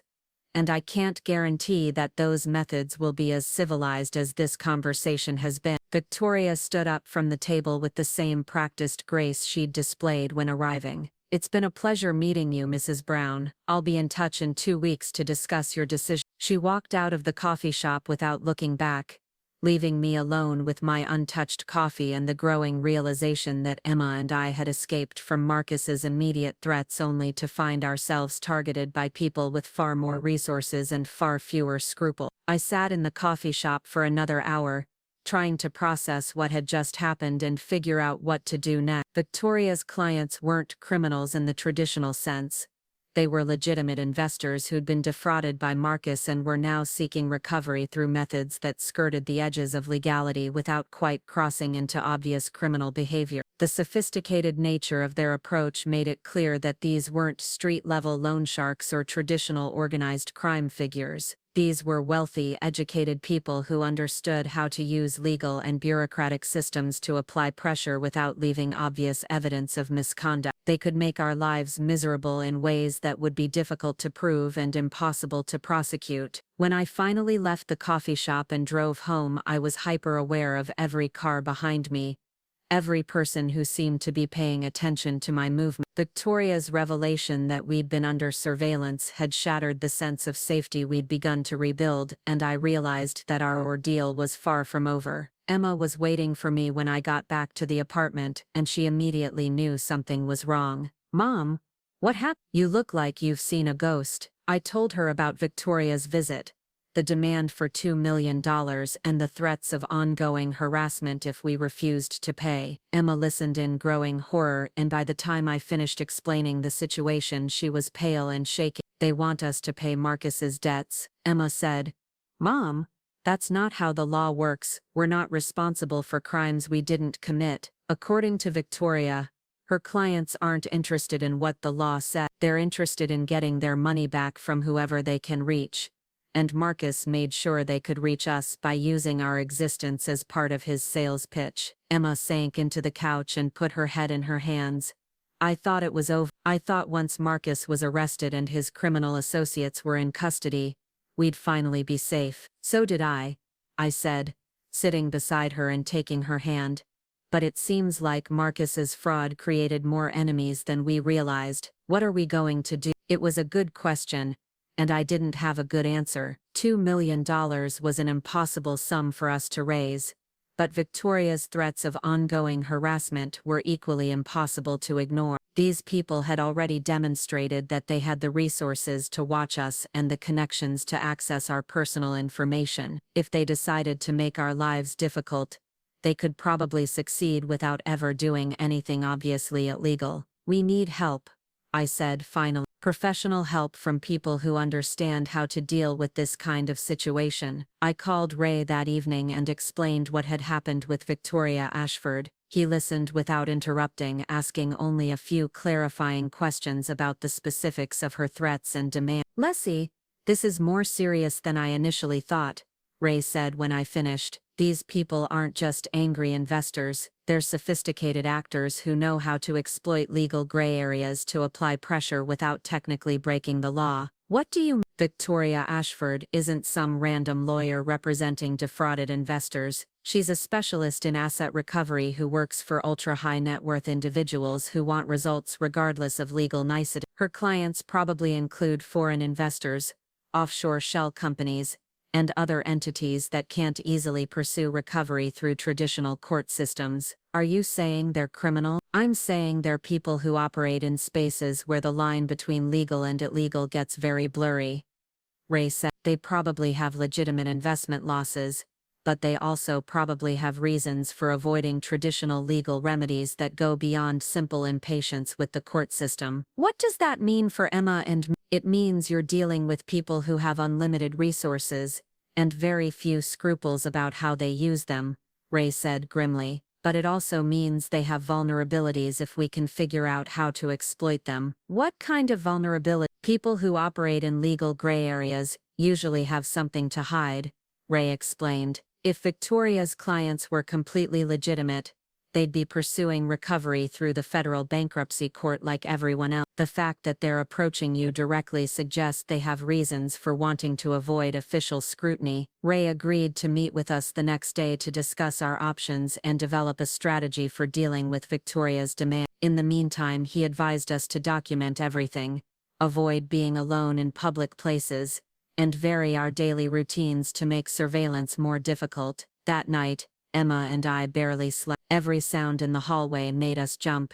Every car that passed too slowly made us wonder if we were being watched. The apartment that had felt like a safe haven just days earlier now felt like a trap, and we both understood that our lives had fundamentally changed again. The next morning, Ray arrived with a briefcase full of documents and a serious expression that told me he'd been busy researching Victoria Ashford and her clients. "Ladies, I've got good news and bad news about your situation." "Bad news first, Emma." "Victoria Ashford is exactly who I thought she was. A specialist in aggressive asset recovery who works for clients with questionable background. Her firm has been investigated multiple times for harassment and intimidation tactics, but they're very good at staying just inside the boundaries of legal behavior. And the good news? Her current clients include at least 3 entities that are under federal investigation for money laundering and tax evasion," Ray said, pulling out a folder thick with financial documents. "If we can connect those investigations to their pursuit of you and Emma, we might be able to convince federal prosecutors that this debt collection effort is actually an attempt to recover proceeds from other criminal activity." Ray explained that Marcus's investment fraud had apparently attracted money from sources that were themselves questionable. Some of Victoria's clients were shell companies controlled by foreign nationals trying to move money out of countries with strict currency control. Others were domestic entities that appeared to be fronts for tax evasion schemes or other financial crimes. The federal investigators working on Marcus's case are very interested in following the money trail back to its sources. If we can demonstrate that Victoria's clients are demanding payment for investments that were themselves illegal, we might be able to get federal protection rather than having to fight this battle alone. "How do we demonstrate that?" "By giving Victoria exactly what she's asking for," Ray said with a smile that was equal parts satisfaction and mischief. "We're going to arrange a meeting where she provides detailed information about her clients' investments and their legal basis for claiming recovery from you and Emma." "Won't that be dangerous?" "Not if we do it right," Ray said. "Federal investigators are very interested in building cases against money laundering operations, and they're willing to provide protection for witnesses who can help them identify the players and document the scheme." Ray's plan was elegant in its simplicity. We would arrange another meeting with Victoria, but this time we'd be wearing recording devices provided by federal investigators. Victoria would inevitably provide details about her clients' investments and their basis for claiming recovery from us, and those details would help investigators connect the dots between Marcus's fraud and the larger money laundering operations they were already investigating. "What if Victoria suspects we're recording her?" "She won't," Ray said confidently. "Victoria's entire business model depends on intimidating people who don't have the resources or knowledge to fight back effectively. She's not expecting you to have federal backing, and she's probably not prepared for the level of legal sophistication that implies." The plan required careful coordination with federal investigators, who were indeed very interested in learning more about the sources of Marcus's investment funding. Agent Sarah Chen, who'd been leading the investigation into Marcus's fraud, agreed to provide recording equipment and legal protection in exchange for our cooperation in documenting Victoria's clients and their demands. "Miss Brown, What you're describing sounds like a classic case of criminals trying to recover proceeds from other criminal activities, Agent Chen explained during our briefing meeting. If Victoria's clients invested money that was itself illegally obtained, then their demands for payment from you and Emma are essentially demands for you to help them launder money, even if we don't pay them. Even the demand itself is evidence of criminal intent, Agent Chen said. By threatening harassment if you don't pay debts you don't legally owe, Victoria and her clients are engaging in extortion. By demanding payment for investments that may have involved illegal funds, they're attempting to use you as unwitting participants in money laundering. The recording equipment was remarkably sophisticated.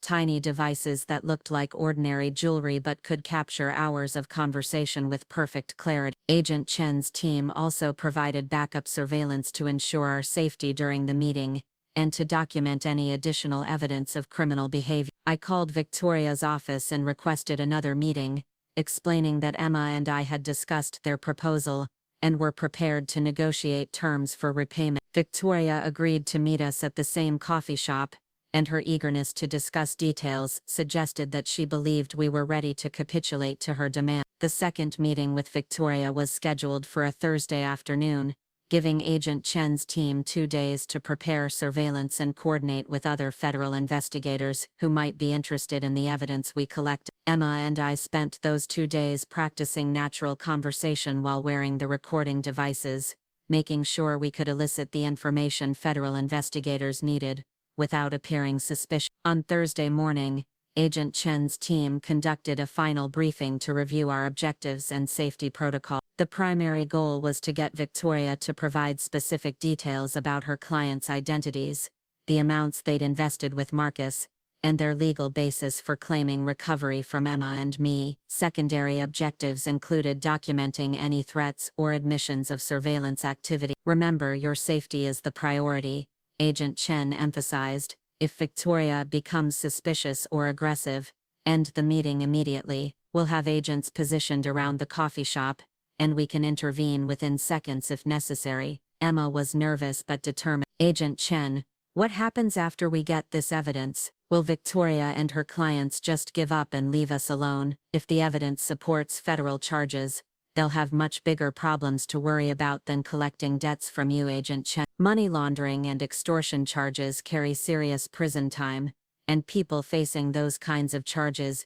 usually lose interest in pursuing civil remedies. The coffee shop was busier than it had been during our first meeting, which provided good cover for Agent Chen's surveillance team. Victoria arrived precisely on time, looking as polished and professional as she had before, but I noticed she was carrying a larger briefcase and seemed more focused on the business at hand. Miss Brown, Emma, thank you both for agreeing to meet again, Victoria said, settling into her chair with practiced efficiency. I trust you've had time to consider my client's proposal and discuss your options. We have, I said, and we're prepared to discuss repayment terms, but we need to understand exactly what we'd be agreeing to and who we'd be paying. Victoria smiled and opened her briefcase, pulling out several folders organized with color-coded tabs. Of course, financial transparency is essential for any successful arrangement. Over the next hour, Victoria provided exactly the kind of detailed information that Agent Chen's team had hoped to obtain. She identified specific clients by name and corporate entity, described the amounts they'd invested with Marcus and the timelines involved, and explained their legal rationale for seeking recovery from Emma and me. What emerged was a picture of an investment scheme that had attracted money from sources that were themselves questionable. Victoria's clients included shell companies controlled by Eastern European nationals trying to move money out of countries with strict currency control, domestic entities that appeared to be fronts for tax evasion schemes, and at least one organization that Agent Chen later confirmed was already under investigation for connections to organized crime. My client Dmitry Volkov invested $4 million with Marcus, based specifically on representations about your family's assets as additional security, Victoria explained, consulting one of her folders. Ms. Volkov operates several successful import-export businesses, and was attracted to Marcus's operation because of the apparent stability provided by family connections. Import-export of what? Emma asked. Various commodities, Victoria said vaguely. Mr. Volkov's businesses are quite diversified. Victoria's evasiveness about her client's activities was itself evidence that she understood those activities might not bear close scrutiny. As she continued describing various investors and their claims, it became clear that most of Marcus's funding had come from people who had reasons for avoiding traditional investment channels and official documentation. "Miss Brown, I want you to understand that my clients aren't unreasonable people," Victoria said as our meeting drew to a close. "They're simply business people who made investments based on specific representations and now find themselves facing significant losses through no fault of their own." "Through no fault of our own either," I pointed out. "Perhaps not," Victoria conceded. "But you're the only viable targets for recovery, and my clients believe firmly that someone should be held accountable for their losses." Victoria's casual admission that Emma and I were being targeted simply because we were viable rather than legally responsible was exactly the kind of evidence Agent Chen had hoped to obtain. Combined with the detailed information about her clients' questionable backgrounds, it painted a clear picture of an extortion scheme designed to recover proceeds from potentially criminal investments. "What specific consequences can your clients implement if we refuse to cooperate?" Emma asked, and I could hear the tension in her voice despite her efforts to sound casual. Victoria's smile became predatory. "My clients have considerable resources and extensive network. They can make life quite difficult for people who disappoint them, particularly in areas like employment, credit, and regulatory compliance." "Can you be more specific?" "Let's just say that people who cross my clients often find themselves facing unexpected challenges with government agencies, financial institutions, and professional organizations," Victoria said. "The kinds of challenges that can be quite expensive and time-consuming to resolve." Victoria's veiled threats of bureaucratic harassment and official intimidation were exactly what Agent Chen had warned us about. These weren't street-level criminals making crude threats of violence. These were sophisticated operators who understood how to use legitimate systems to apply illegitimate pressure. As our meeting concluded, Victoria handed me another leather portfolio containing detailed repayment proposals and contact information for arranging fund transfers. "Mrs. Brown, I'll give you one more week to finalize your decision. After that, my clients will begin implementing alternative collection strategies." "Alternative collection strategies? Nothing dramatic," Victoria assured me. "Just persistent encouragement through available channels. My clients are very patient, but they're also very thorough." After Victoria left, Emma and I sat in the coffee shop for another 20 minutes, making sure our recording devices had captured everything, and allowing Agent Chen's surveillance team to confirm that Victoria had departed the area. When we finally left, we felt like we'd just survived a very sophisticated form of legal terrorism. The recording equipment had functioned perfectly, capturing every word of Victoria's threats and admissions. Agent Chen's team was particularly interested in Victoria's descriptions of her clients' backgrounds and their methods for applying pressure to uncooperative targets. "This is excellent evidence," Agent Chen told us during our debriefing session. "Victoria essentially confessed to running an extortion operation on behalf of clients who are already under federal investigation for other crimes." "What happens next?" "We coordinate with the other federal investigations targeting Victoria's clients, and we build a comprehensive case that includes money laundering, extortion, and conspiracy charges," Agent Chen explained. "Victoria and her clients are about to discover that threatening federal witnesses is a very serious mistake." Within 48 hours of our recorded meeting, federal investigators had obtained warrants for Victoria's financial records and begun coordinating raids on her client's business operation. The evidence we'd provided connected several ongoing investigations and gave prosecutors the leverage they needed to bring significant charges against a money laundering network that had been operating for years. Victoria Ashford was arrested on Friday morning at her law office, charged with extortion, conspiracy, and aiding money laundering operations. Her clients faced even more serious charges, including racketeering and criminal enterprise violations that carried potential sentences of decades in federal prison. The speed with which everything unraveled was breathtaking. Within a week of our recorded meeting, the entire network of investors who'd been demanding payment from Emma and me was either under arrest or fleeing the country to avoid prosecution. Victoria's sophisticated debt collection operation collapsed overnight when federal investigators seized her assets and arrested her key operatives. Agent Chen called us with updates as the arrests proceeded. Miss Brown, I wanted you to know that Victoria's cooperation with prosecutors has provided evidence connecting her clients to organized crime operations in 6 different countries. The $2 million they were demanding from you was essentially a test case for a much larger extortion scheme targeting victims of investment fraud across the United States. You mean we weren't their only targets? Not even close.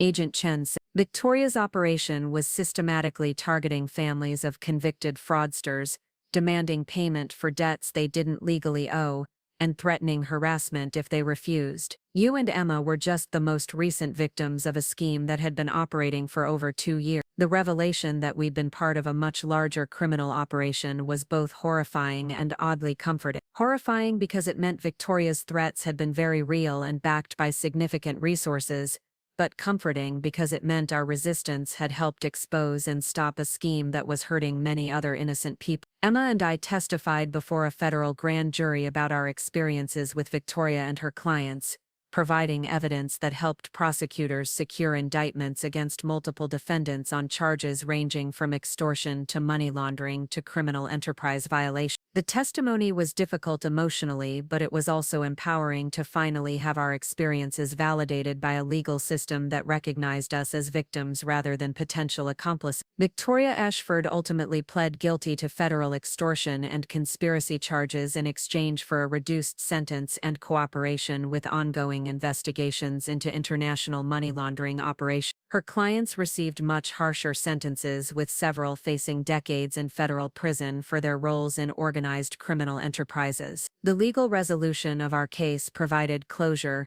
but the emotional healing took much longer. Emma and I both struggled with the realization that we'd been targeted not just by Marcus, but by a sophisticated criminal network that viewed us as acceptable collateral damage in their effort to recover illegal investment. Mom, Emma said one evening as we were reviewing news coverage of Victoria's sentencing, do you think we'll ever feel completely safe again? I think safety is something you build over time. Not by avoiding all risks, but by learning to recognize threats and knowing you have the resources to deal with them. What resources do we have? We have each other, I said. We have people like Ray and Agent Chen who care about justice. We have the knowledge that standing up to criminals can actually make a difference, and we have the experience of surviving something that could have destroyed us but didn't. Emma nodded thoughtfully. It's strange, but I feel stronger now than I did before any of this started. Before Marcus, before Victoria, before everything fell apart. That's because you learned something important about yourself, I said. You learned that you can survive betrayal, manipulation, and threats without losing who you are at your core. What did you learn? I learned that loving someone doesn't mean protecting them from the consequences of their choices, I said. And I learned that sometimes the most dangerous people are the ones who dress their criminality in expensive suits and polite language. 6 months after Victoria's arrest, Emma and I had settled into a new normal that was both more cautious and more confident than our previous lives. We'd moved to a different city, partly for safety and partly for the fresh start that comes with new surroundings and new opportunities. Emma had started working as a graphic designer for a nonprofit organization that helped victims of financial crime, using her experience with Marcus's fraud to help other people navigate the complex aftermath of investment schemes and debt collection harassment. The work was emotionally demanding but deeply satisfying, giving Emma a sense of purpose that her marriage to Marcus had never provided.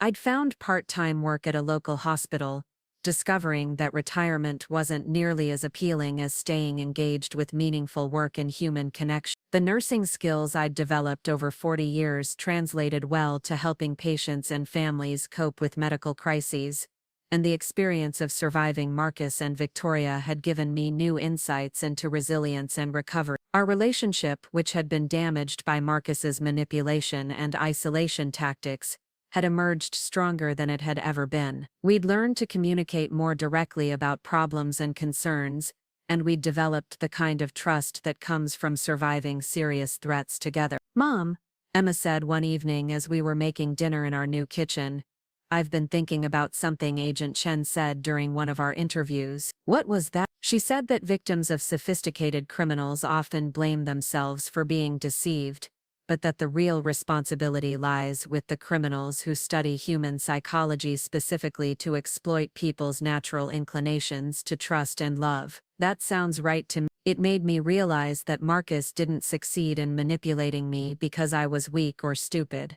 Emma said. He succeeded because he spent years learning how to identify and exploit the things I valued most.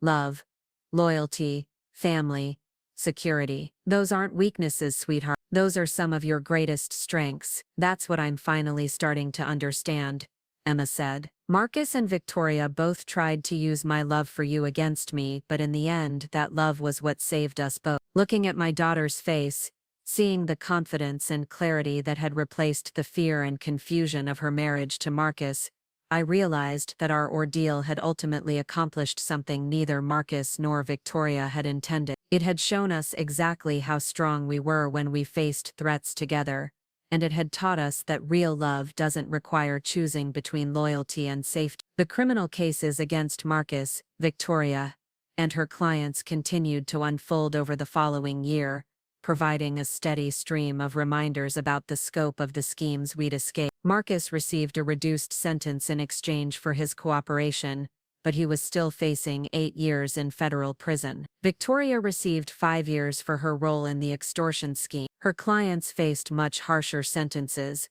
with several receiving terms of 15 to 20 years for their roles in international money laundering operations. Emma's divorce from Marcus was finalized without complications, partly because his federal conviction made it impossible for him to contest the dissolution and partly because he no longer had any assets worth fighting over. The house that had once seemed like a symbol of success and security was sold to pay restitution to fraud victims, and Emma felt nothing but relief as she signed the papers that severed her last legal connection to the man who'd turned her life into a carefully constructed lie. "It's funny," Emma said, as we celebrated her divorce finalization with dinner at our favorite restaurant.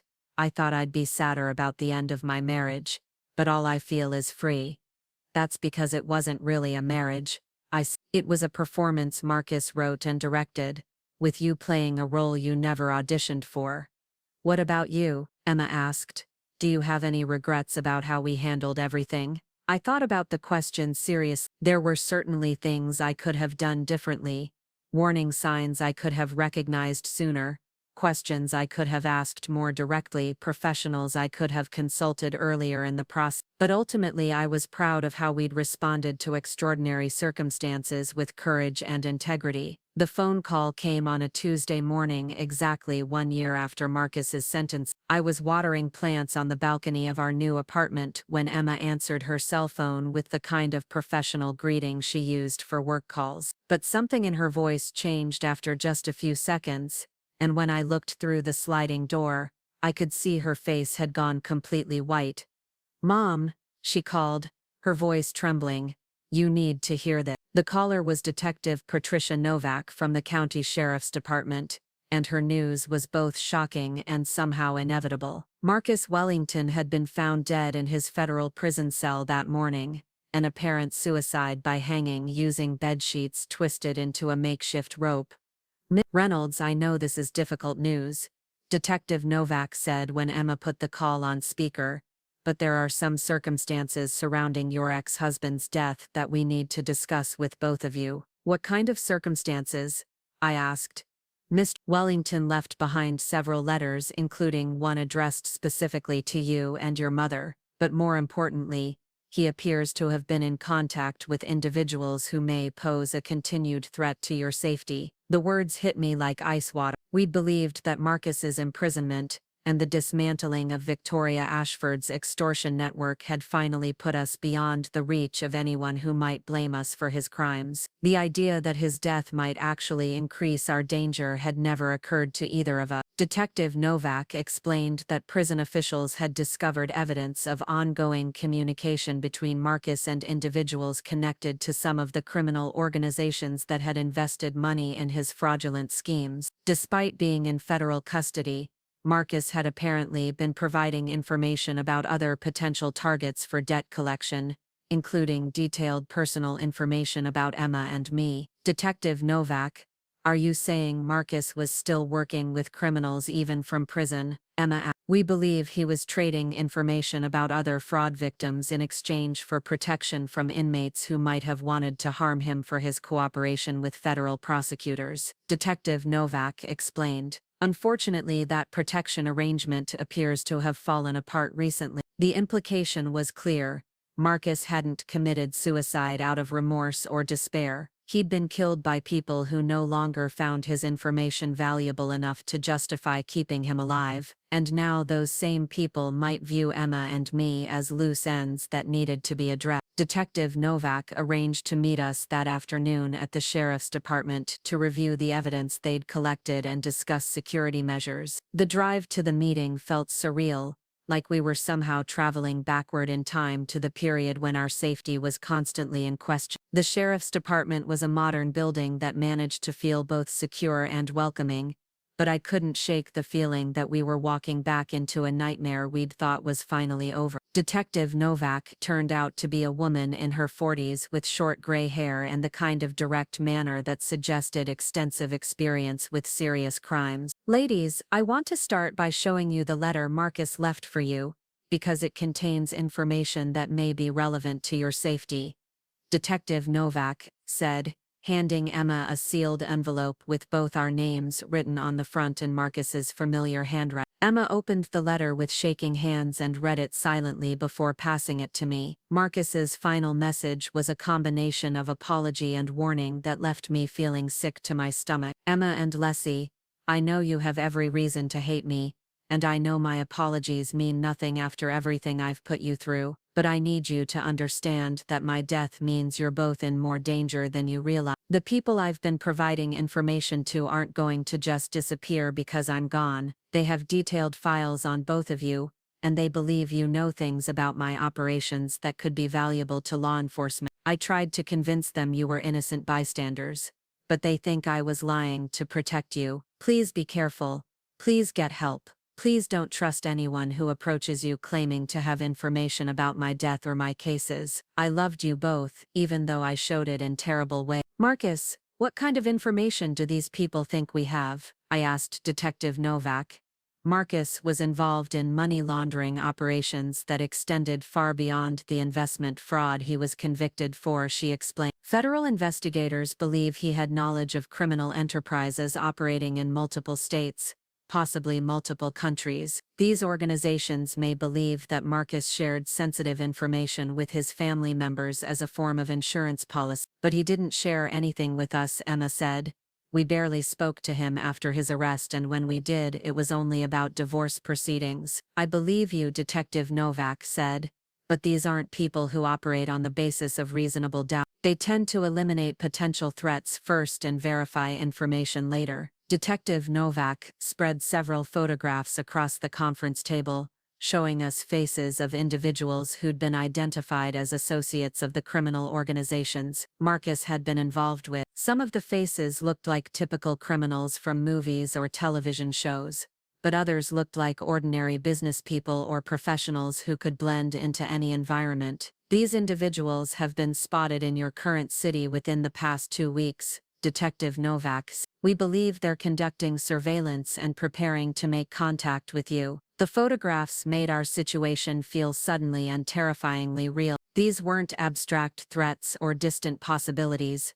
These were specific people who were already in our vicinity and actively planning to involve us in criminal activities we knew nothing about. What kind of contact? Emma asked. That depends on what they're trying to accomplish, Detective Novak said. If they believe you have information they need, they might try to extract it through intimidation or coercion. If they believe you're potential witnesses who could testify against them, they might try to eliminate that threat permanently. We agreed to protective custody, though the decision felt like surrendering the independence we'd fought so hard to rebuild. The protective custody facility was a modified apartment complex on the outskirts of the city, designed to house witnesses and potential victims while law enforcement agencies built cases against the people who were threatening them. Agent Sarah Chen, who'd worked on the original Marcus Wellington case, coordinated our protection and provided regular updates on the investigation. During one of our weekly meetings, she arrived with news that would change everything again. "Ladies,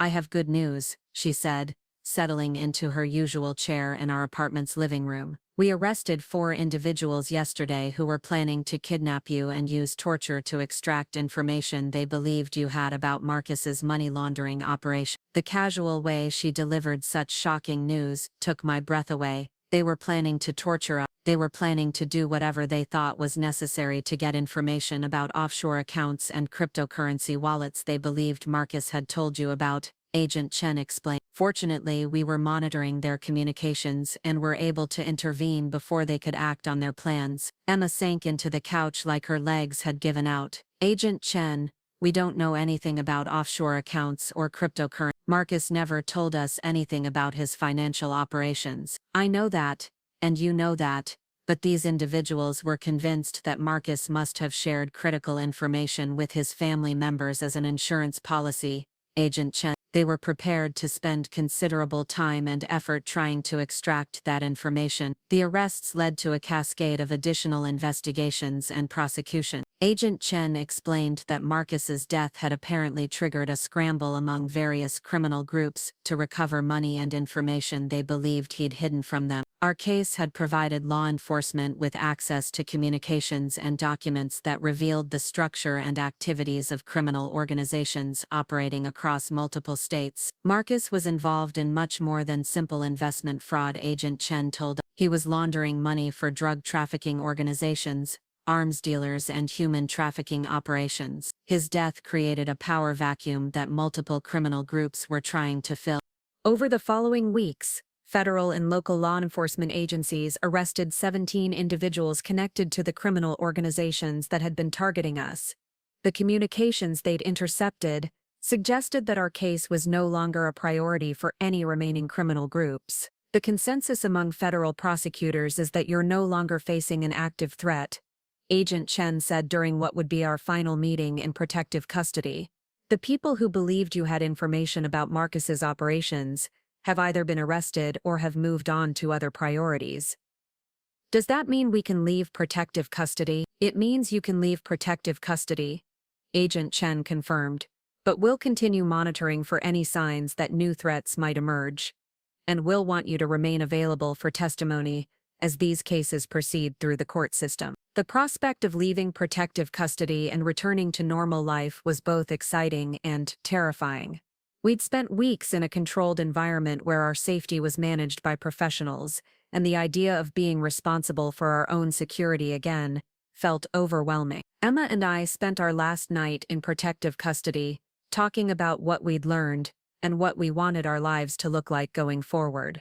The experience had been traumatic, but it had also been educational in ways we were only beginning to understand. "Mom, I feel like I understand something now that I didn't understand before," Emma said as we were packing our few belongings. "What's that?" "The difference between being a victim and being a survivor," she said. "When Marcus was manipulating me, I was a victim. When Victoria was extorting us, we were victims. But when we started fighting back and helping law enforcement build cases against these people, we became survivors." "What's the difference?" "Victims have things done to them," Emma said. "Survivors do things to protect themselves and other people.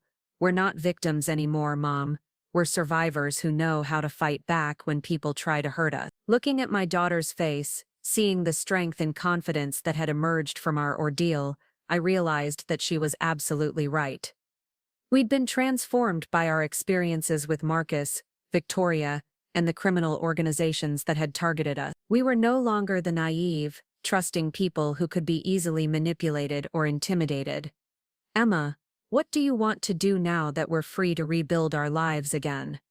"I want to help other people who are going through what we went through," she said without hesitation. "I want to work with law enforcement agencies and victim assistance programs to help families who've been targeted by sophisticated criminals." 6 months after leaving protective custody, Emma had founded a nonprofit organization dedicated to helping victims of financial fraud and their families navigate the complex aftermath of sophisticated criminal schemes. Her organization provided legal assistance, emotional support, and practical guidance to people who found themselves targeted by criminal networks after being victimized by fraudulent investment schemes. I joined her organization as a volunteer coordinator, using my nursing background to help trauma victims access mental health services, and my experience with Marcus's schemes to help other families recognize warning signs of financial manipulation and criminal threat. Our work brought us into contact with dozens of families who'd experienced variations of what we'd been through. We met elderly couples who'd lost their life savings to investment fraudsters, young families who'd been threatened by criminal organizations seeking to recover money from fraudulent schemes, and countless individuals who discovered that people they trusted had been systematically deceiving and exploiting them. "Mom," Emma said, one evening as we were reviewing case files in our shared office, "do you ever regret how everything happened with Marcus? Do you wish we'd handled things differently?" I thought about the question seriously. There were certainly things I could have done differently, warning signs I could have recognized sooner, questions I could have asked more directly, professionals I could have consulted earlier in the process. But ultimately, I was proud of how we'd responded to extraordinary circumstances with courage and integrity. "I regret that we had to go through any of it," I said finally, "but I don't regret how we handled it. We chose to fight back instead of accepting victimization. We chose to help law enforcement protect other people instead of just protecting ourselves. And we chose to use our experience to help other families avoid or survive similar situations." "Do you think Marcus would be proud of what we've accomplished?" It was a question I'd been avoiding for months, but Emma deserved an honest answer. "I think the man Marcus could have been would be proud of what we've accomplished, but the man Marcus actually was would probably see our work as a threat to people like him. That's exactly why we need to keep doing it," Emma said. "For every Marcus we help catch or Victoria we help prosecute, there are families who don't have to go through what we went through." Our organization had helped law enforcement agencies identify and prosecute more than 30 individuals involved in financial fraud schemes, similar to Marcus's operation. We'd assisted 47 families in escaping from criminal debt collection schemes, and we'd developed educational programs that had reached thousands of people who might otherwise have been vulnerable to sophisticated financial manipulation. The work was emotionally demanding,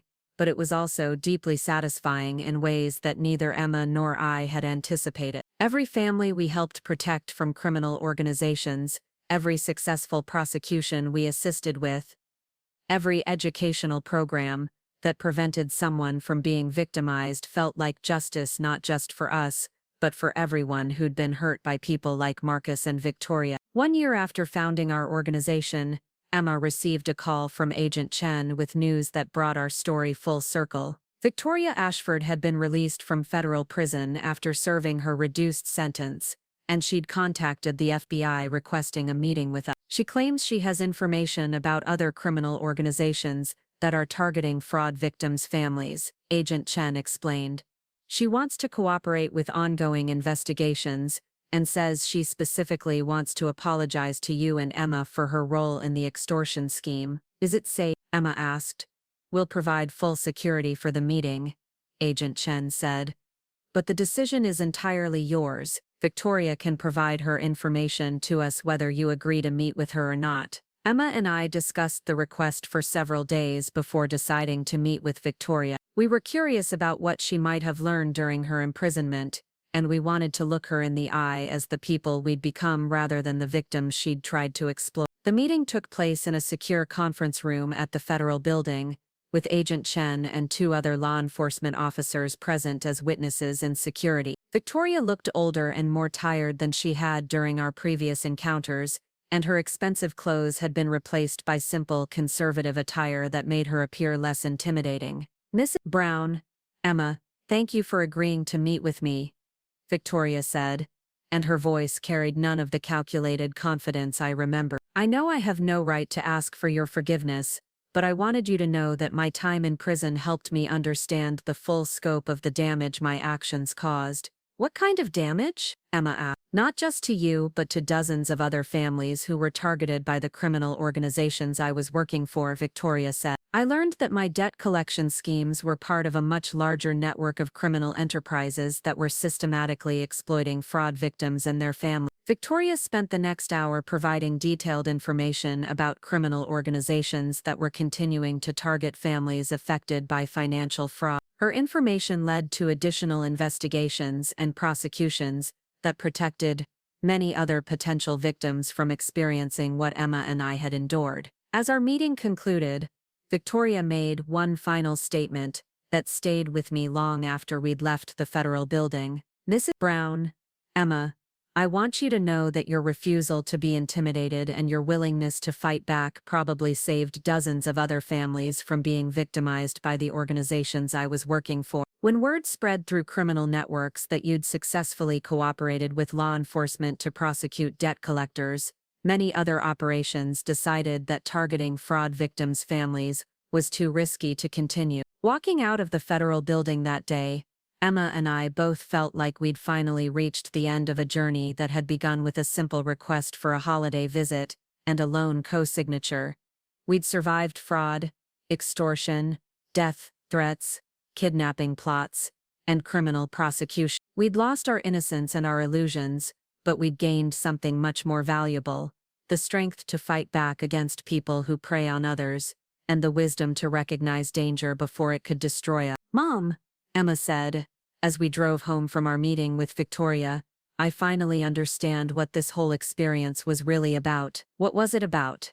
It was about learning that love doesn't make you weak, she said. It makes you strong enough to protect the people you care about, even when that protection requires fighting people who seem more powerful than you are. And what did you learn about yourself? I learned that I'm much stronger than I ever imagined, Emma said. And I learned that the best way to heal from being victimized is to help other people avoid becoming victims. As we pulled into the parking lot of our organization's office, where we'd spend the evening working on cases for other families who needed our help, I reflected on the extraordinary journey we'd taken from that first Christmas invitation to our final confrontation with the criminal networks that had tried to destroy us. We'd started as innocent bystanders, who'd been pulled into a world of sophisticated criminal schemes, through no fault of our own. We'd emerged as advocates and survivors, who were actively working to protect other families from experiencing similar ordeals. Marcus's final attempt to hurt us through his criminal associates